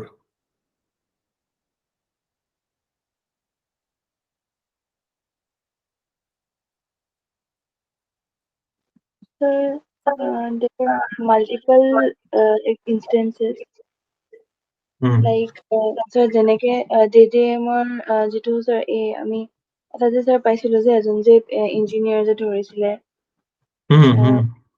Corruption. সেইটো corruption sir, হয়। So corruption, then sir আমি পুনেৰ কেছটোতো আমি গম পাওঁ যে তাত কোনো মানে মানে কি বুলি কয় sir, মানে ষ্টেটৰ ফালৰ পৰাও একাউণ্টেবিলিটিটো কমকে দেখা পাইছিলো। বাট এতিয়া কিন্তু এইটো ঠিকেই হৈছে, কিন্তু এতিয়া আকৌ ধৰি পেলাই তাক সোমোৱালে ন। আমি এতিয়া ষ্টেটক ক্ৰিটিচাইজ কৰি থাকি লাভ নাই ইমান। সেইটোত ক্ৰিটিচাইজ কৰিব লাগে যদি মেইনলি পেৰেণ্টছ ছ'চিয়েলাইজেশ্যন এই এছপেক্টটোতহে বেছি আমি ফ'কাছ কৰিব লাগে। গ্ৰয়িং ইনইকুৱেলিটিটো যিটো হৈছে ন, Inequality, yes.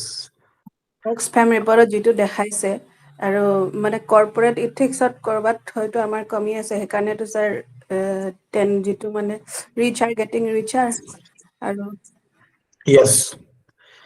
So concentration of wealth হৈছে ন, এইটো inequality মানে কি, concentration of wealth ন, আমাৰতো ডিপিএছপিত কয় concentration হ'ব নালাগে, কিন্তু yeah.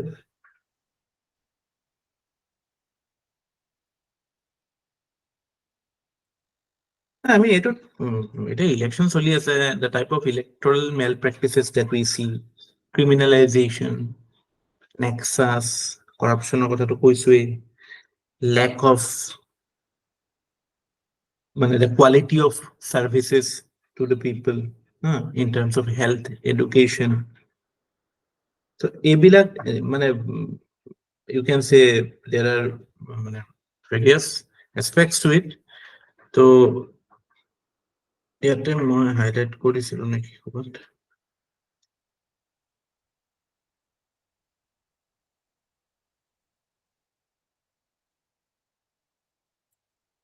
of law ক্ষেত্ৰতে চাওক, সেইটো rule of law. So যেতিয়া accountability নাথাকিব, rule of law suffers. What is the evidence? Arbitrary exercise of power by executive. Do we see? Yes, we do see. Governor rules out. How Article 356 is sometimes misused. এতিয়া immediate SR Bommai কেছৰ পিছত ইয়াৰ মিছইউজটো কমিছে, but still we see that there is effort to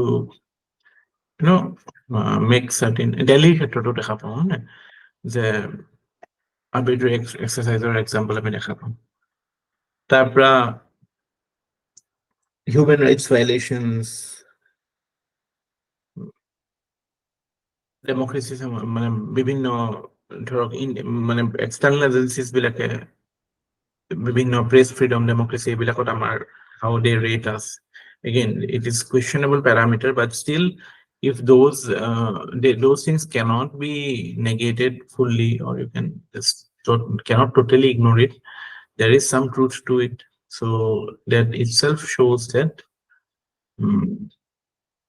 যেটো privileges থাকিব নালাগে, arbitrariness থাকিব নালাগে, সেইবিলাক থাকে, privilegesও আছে, এইবিলাক আছে, আৰু like we see মানে the result is like creation of inequality in society, the rise of মানে concentration of wealth. মানে আমি এইটো example দিব পাৰো যে এফালে we at মানে top 3 billionaire country টো আছো, আৰু top 3 unequal country টো আছো. So what does it show? Concentration of wealth.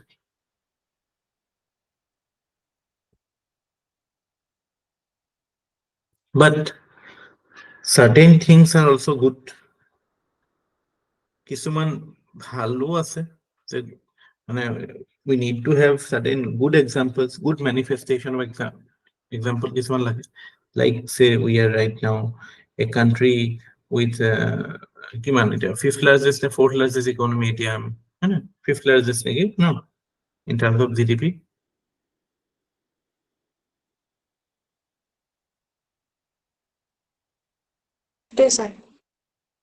Fifth, আৰু purchasing power parity to আমি থাৰ্ডে হৈ যাওঁ PPP চলে. So that is again our economic growth হৈ আছে, development হৈ আছে, that itself shows that something must be going right. Then infrastructure development, whatever we see,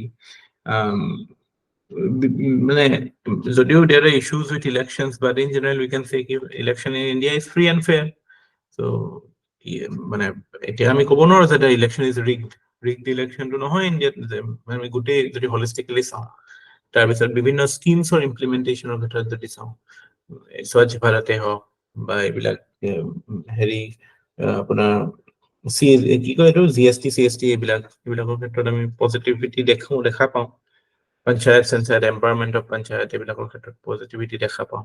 তাৰপিছত আমি কিছুমান স্পেচিফিক এক্সাম্পলো দিব পাৰো, লাইক সে bureaucrats like say TN Seshan, Kiran Bedi. So their performance also shows that there is a good manifestation of accountability in India to some extent.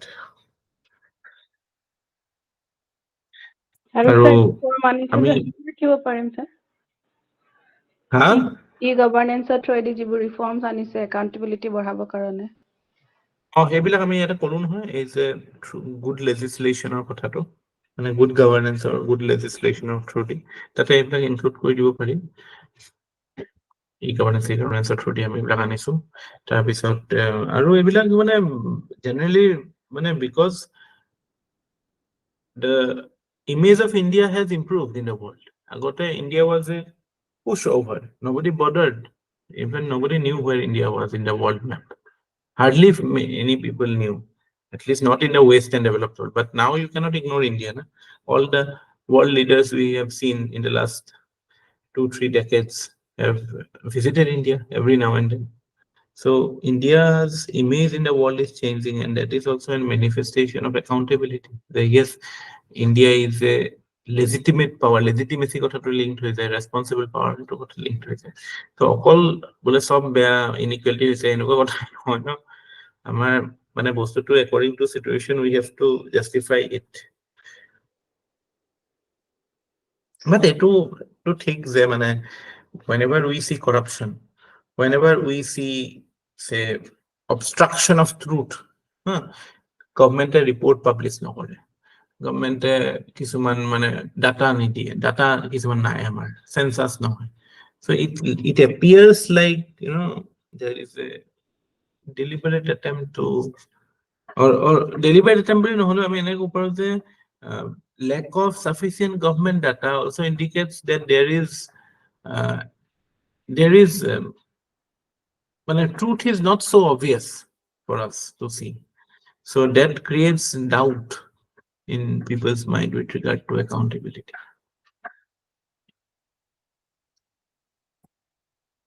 It creates legitimacy crisis.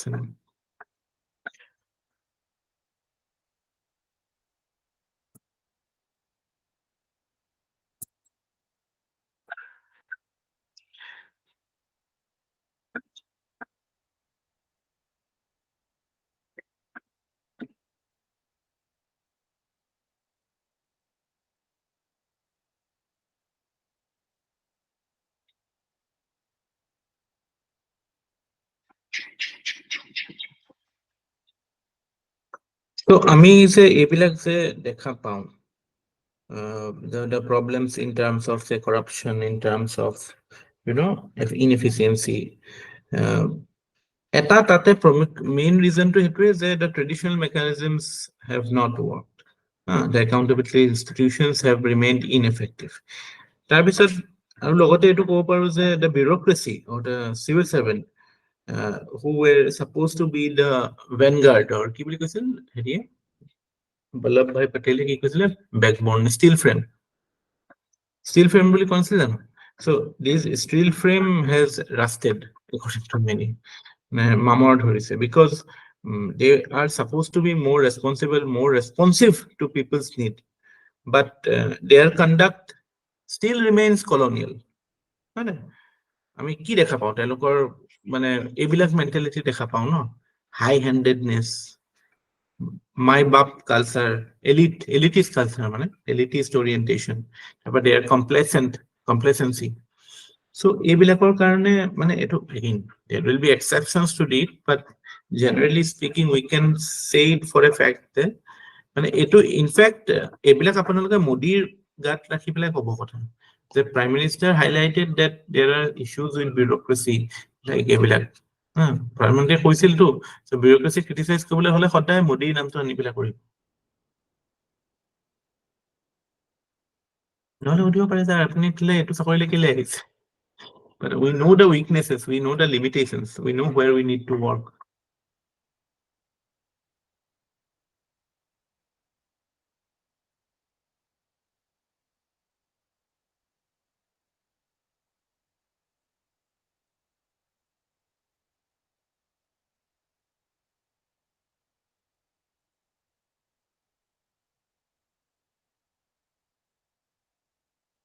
So I mean in conclusion we can say that to line to likhi lo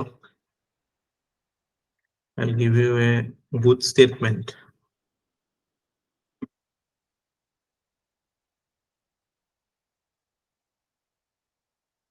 In conclusion, it can be said that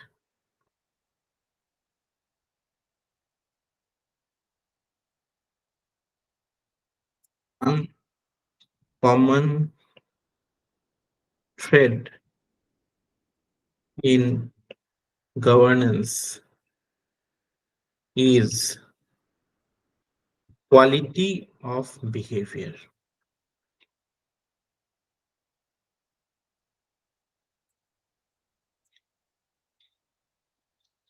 Merely having institutions, laws, and rules cannot elicit accountable behavior unless quality of behavior is improved through ethics in governance and probity in governance. আমি এই দুইটা টপিকে আমাৰ আহিব ইয়াৰ পিছত মই বুজাই দিম কি হয় same thing ethics in governance মানে কি যে you are governing in an ethical manner. Probity is like it is a value which is even considered like superior to integrity. Integrity is a top level integrity to probity. Probity actually আমি একদম যিখিনি আমাৰ high level functionaries আছে ন তেওঁলোকৰ ক্ষেত্ৰত integrity to integrity বুলি নকওঁ probity বুলি কওঁ so that is why there is emphasis on probity in governance. There is an emphasis on ethics in governance. There is emphasis on increased that is why there is increased emphasis on probity in governance or ethics in governance and on increased people's participation in the process of accountability.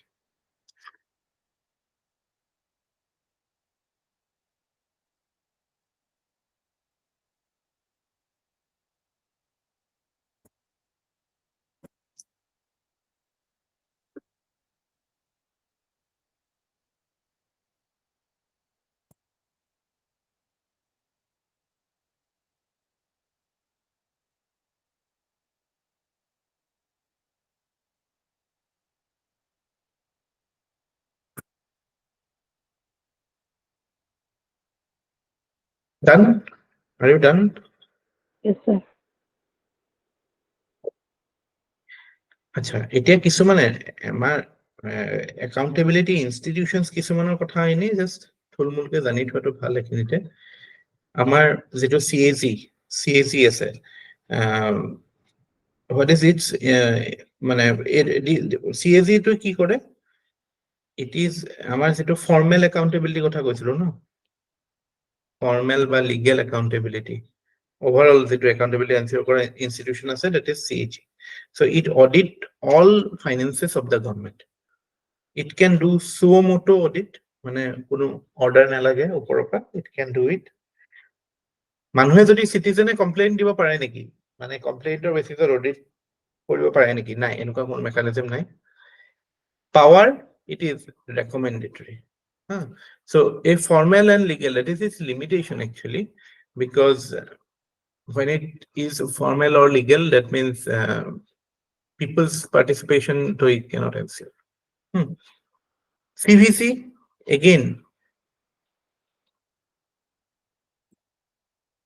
CBI কি আপোনালোকে জানে না CVC আপোনালোকৰ that is the main institution that work on anti-corruption Central Vigilance Commission so vigilance against corruption so moto pare yet citizen can complain but again power is recommendatory it recommends that CBI is the you can say the spear of CVC a major corruption heribilak CBI etu kan handle koribo die but it is only applicable for civil servant to yate amar he ethics in governance or the limitations e okol ami bureaucracy khe CVC use koribo paro baki beleg heyo karone we need to use CBI or other mechanisms.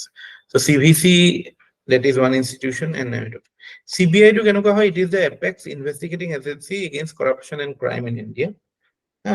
But suomoto pare, citizens complainও আছে.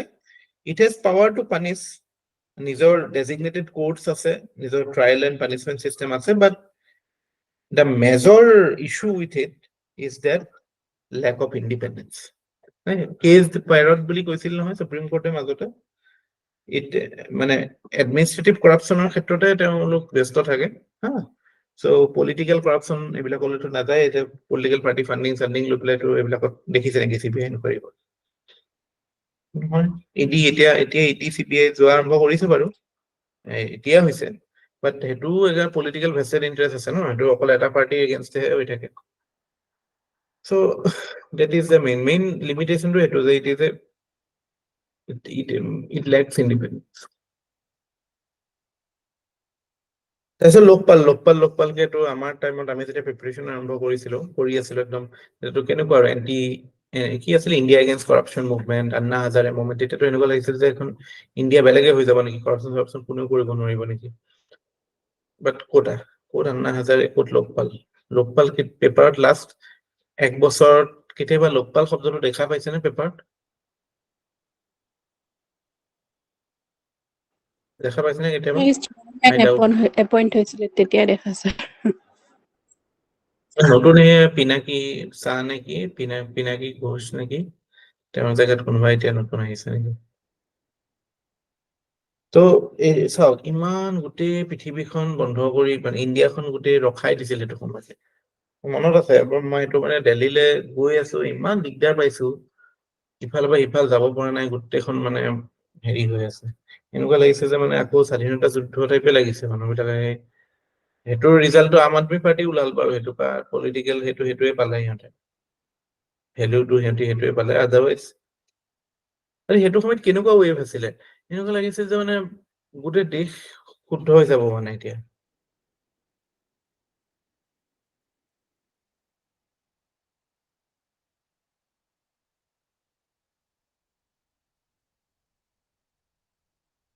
আৰু কংগ্ৰেছৰ সেই তেতিয়াৰ পৰা যিটো মাৰ পৰিল, final মাৰ, আৰু ৰাহুল কি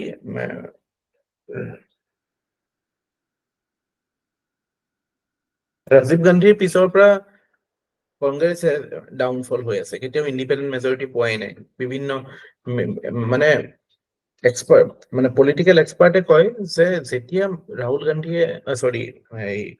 ৰাজীৱ গান্ধীয়ে এই শ্বাহবানু কেছটোত কম্প্ৰমাইজ কৰি দিছিলে, যে আপোনালোকে গম পায় ন শ্বাহবানু কেছটো কি হয়, 1985-ৰ শ্বাহবানু কেছটো শুনিছে ন?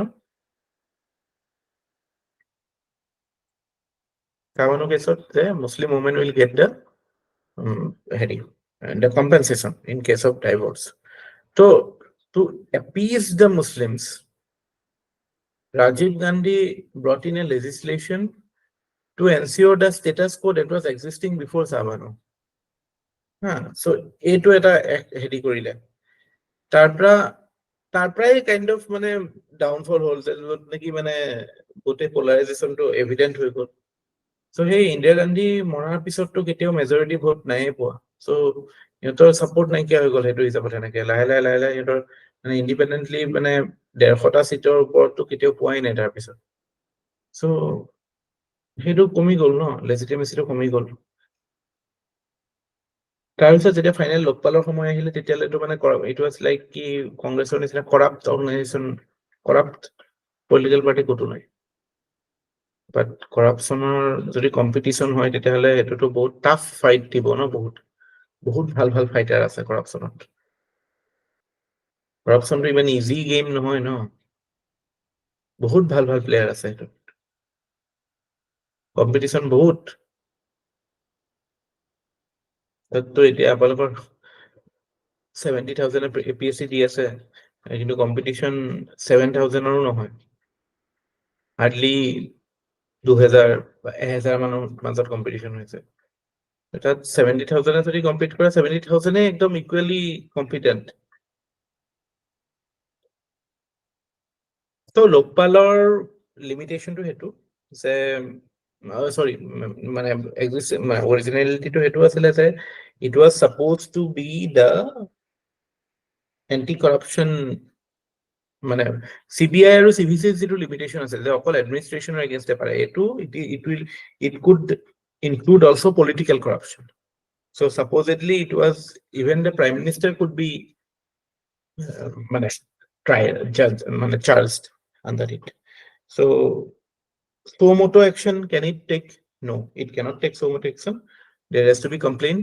There was a mechanism, the CVC, I think দিব লাগে complaint to CVC through দি আহিব, CVC CBI এইবিলাকৰে মানুহ জানো থাকিব, তাৰপিছত চিটিজেন কমপ্লেইনো পাৰে, পাৱাৰ টু পানিশো আছে, বাট again limitation to হৈছে no suo moto power. Suo moto power নাথাকিলে লোকপাল ক্ৰিয়েট কৰি কি লাভটো? লোকপাল তোক যদি ৰাখি পেলাই জাষ্ট কমপ্লেইন কৰিলেহে কোনোবাই হেৰি কৰে, তেতিয়াহ'লেতো আৰু এইটো কোৰ্ট আৰু সেইটো একে হৈ থাকিল।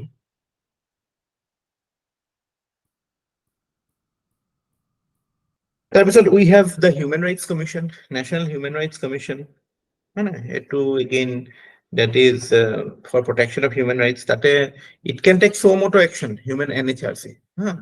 NHRC can take suo moto action. It can address to citizens complaint, and it has power to, again, power is limited. Power is only, you can say, recommendatory. Yep, directly power to punish nathake. Aru ataitke significant weakness to hoise, eta to recommendatory is a weakness.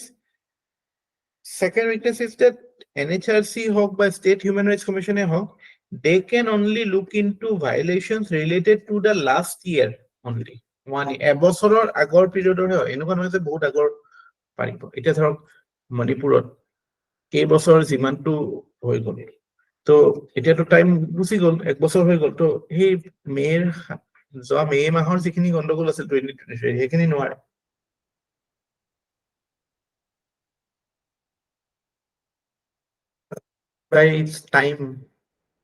Time frame আছে। চ' মানে এইখিনি আপোনালোকে just general নলেজৰ কাৰণেও হয়, আৰু কাইলৈ যদি independently NHRCৰ ওপৰত কুৱেশ্যন এটা আহিলে, তেতিয়াহ'লে এইকেইটা এটা পইণ্টাৰ্ছ হৈ যায় ন, যে ইনষ্টিটিউচনটো কি হয়, ৰোল কি হয়, suo moto পাৱাৰ আছে নে নাই, চিটিজেন কমপ্লেইনত কাম কৰিব পাৰে নে নাই, লিমিটেশ্যন কি আছে, তাৰ ওপৰত লগাই দিলে ৱে ফৰৱাৰ্ড কৰি পেলাই এনচাৰ এটা বনাই দিব পাৰিব। সেইটোৱে স্কিল লাগে ন আমাৰ, কম বস্তুৰ পৰা আমি কেনেকে এনচাৰ জেনেৰেট কৰিব পাৰোঁ, এইবিলাকে এটা পইণ্টাৰ্ছ হৈ যায় ন। যিকোনো অনুষ্ঠানৰ, যিকোনো ইনষ্টিটিউচনৰ ওপৰত যদি কুৱেশ্যন আহে, তেতিয়াহ'লে আপোনালোকে এইটো ফৰ্মেটতে লিখিব যে ইনষ্টিটিউচনটো কি হয়, তাৰ ৰোল কি, পাৱাৰ্ছ কি, পাৱাৰ্ছ এণ্ড ফাংচনছ কি, তাৰ পৰা লিমিটেশ্যনছ কি, আৰু ৱে ফৰৱাৰ্ড কি। পাৱাৰ্ছ এণ্ড ফাংচনছতো এইবিলাকে আহি যাব, suo moto পাৱাৰ আছে নে নাই, চিটিজেনে কমপ্লেইন কৰিব পাৰে নে নোৱাৰে, তেওঁলোকৰ ইণ্ডিপেণ্ডেণ্ট পাৱাৰ আছে নে নাই, এইবিলাক কথা আহি যাব। কিন্তু আমি ক'ত মাথা মাৰি থাকো, এপইণ্টমেণ্ট কেনেকে কৰে, কেইবছৰলৈকে চাকৰি থাকে, এপইণ্টমেণ্ট কমিটিত কোন কোন মেম্বাৰ হয়, সেইকেইটা দেখিয়ে ইমান সোপা মানুহ থাকে, কনফিউজনত নপঢ়ো, হয় নাই? সেইটোৱে হয় নাই কথাটো?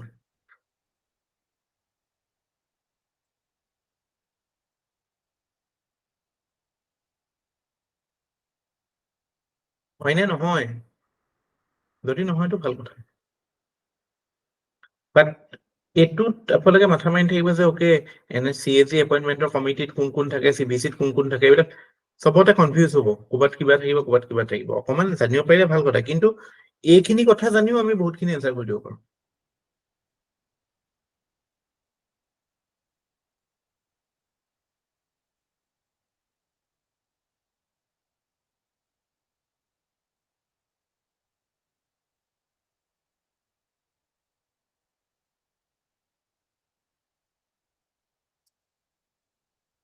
তো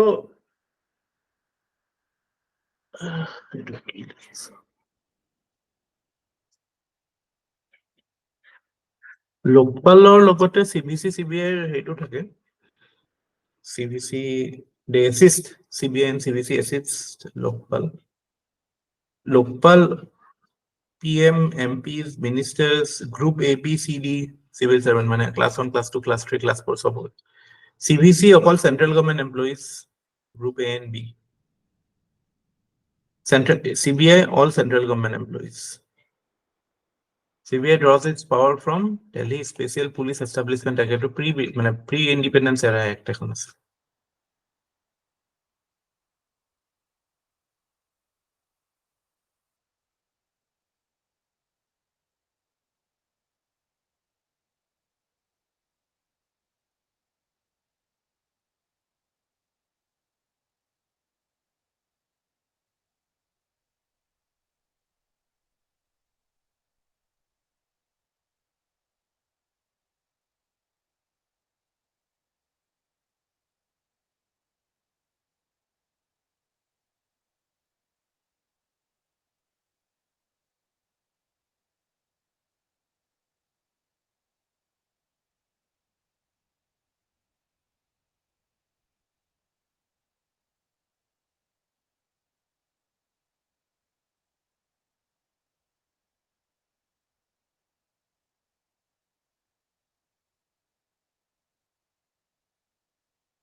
So আমি by ensuring that people participate in the accountability process, we are ensuring social accountability, we are ensuring moral accountability also। এটো কথাও লিখিব দে, হে moral social accountability সেই শব্দ কিটাও লিখিব। আৰু টুলস বিলাকটো জানে, RTI, citizen charter এইবিলাক।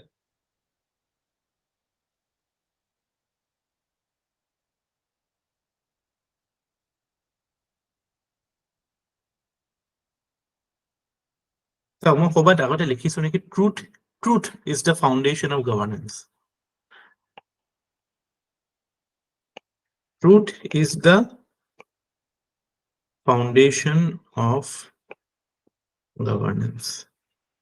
মহাত্মা গান্ধীও কৈছিলে, বিভিন্ন স্কলাৰেও কৈছে আগতে। So accountability, that's why is become such an important value.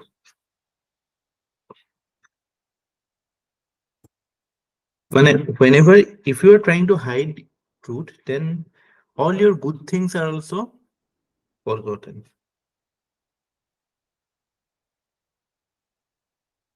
Quality of behavior is very important. আজিকালি accountability ক্ষেত্ৰত there is another theory which is called actionable accountability. Actionable accountability to World Bank এ দিছে। What does it mean? The accountability অকল legal, অকল moral বা অকল social হলেই নহব, মানে participatory হলেই নহব। There should be actual exposure, there should be action on the exposure. মানে আমি অ্যাকশনও লব লাগিব তাৰ ওপৰত। That there is some misconduct that has come to light, এনেকুৱা নহয় যে অকল ট্ৰান্সফাৰ কৰি দিম হৈ যাব। So there should be action on misconduct and exposure of corruption. সেইটো লিখি ল'ব, মানে action on exposure and misconduct, that হেতু হলে আমি ক'ব পাৰো যে actionable accountability হৈছে বুলি। তাৰমানে it is, আমি যদি এনেকুৱা এটা গ্ৰাফ এটা বনাও যে formal accountability যদি ইমানটো হয়, social accountability বা open accountability বুলিও কয় social accountability টো, এটো যদি ইমানটো হয়, actionable accountability will be this much, যে তাত legal aspect টো থাকিব, participatory থাকিব, but it will also ensure that there is something done on whatever exposure it has. So open accountability is another important concept for you. It's a new, theoretically a new idea, but conceptually we all know that accountability is incomplete without taking any action on it. তাহলে exposure কৰি কি হ'ব?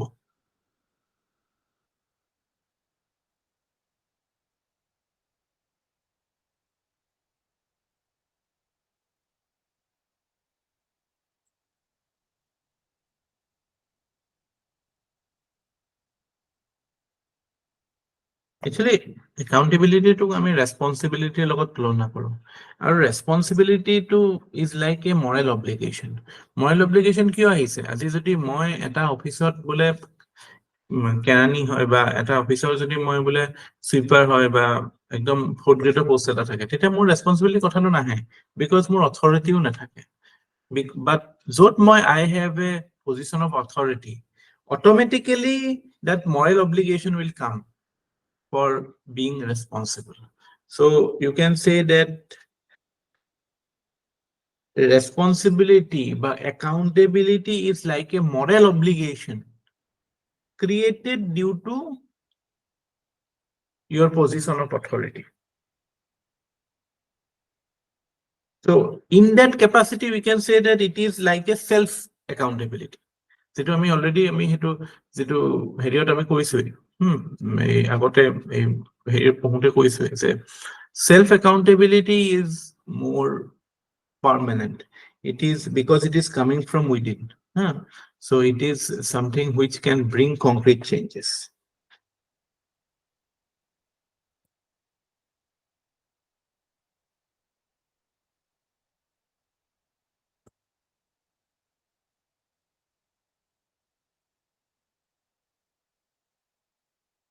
In fact, there is a very interesting matrix. The matrix to this matrix মানে যদি কিবা এটা অনুষ্ঠানত যদি accountability আছে মানে there is a mechanism of accountability, it's a legal, but কোনো responsibility নাই, pressure নাই, then is it a good situation? No, it is a threatening or it is not an ideal situation. So accountability without responsibility and without any pressure, it will lead to quality of behavior being compromised. But just hold on. There's a phone call.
Yeah. So, এইটো কথাটো এইটো হয়, accountability যদি নাথাকে, second condition is like you don't have accountability, but you have responsibility and there is no pressure. So that will obviously lack the legal basis, but there will be moral obligation. So, আমি এনেকুৱা ক্ষেত্ৰত ধৰক মানে self accountability কথাটো আহিছে আৰু তেতিয়া. So this matrix works to show how self accountability can be quite effective.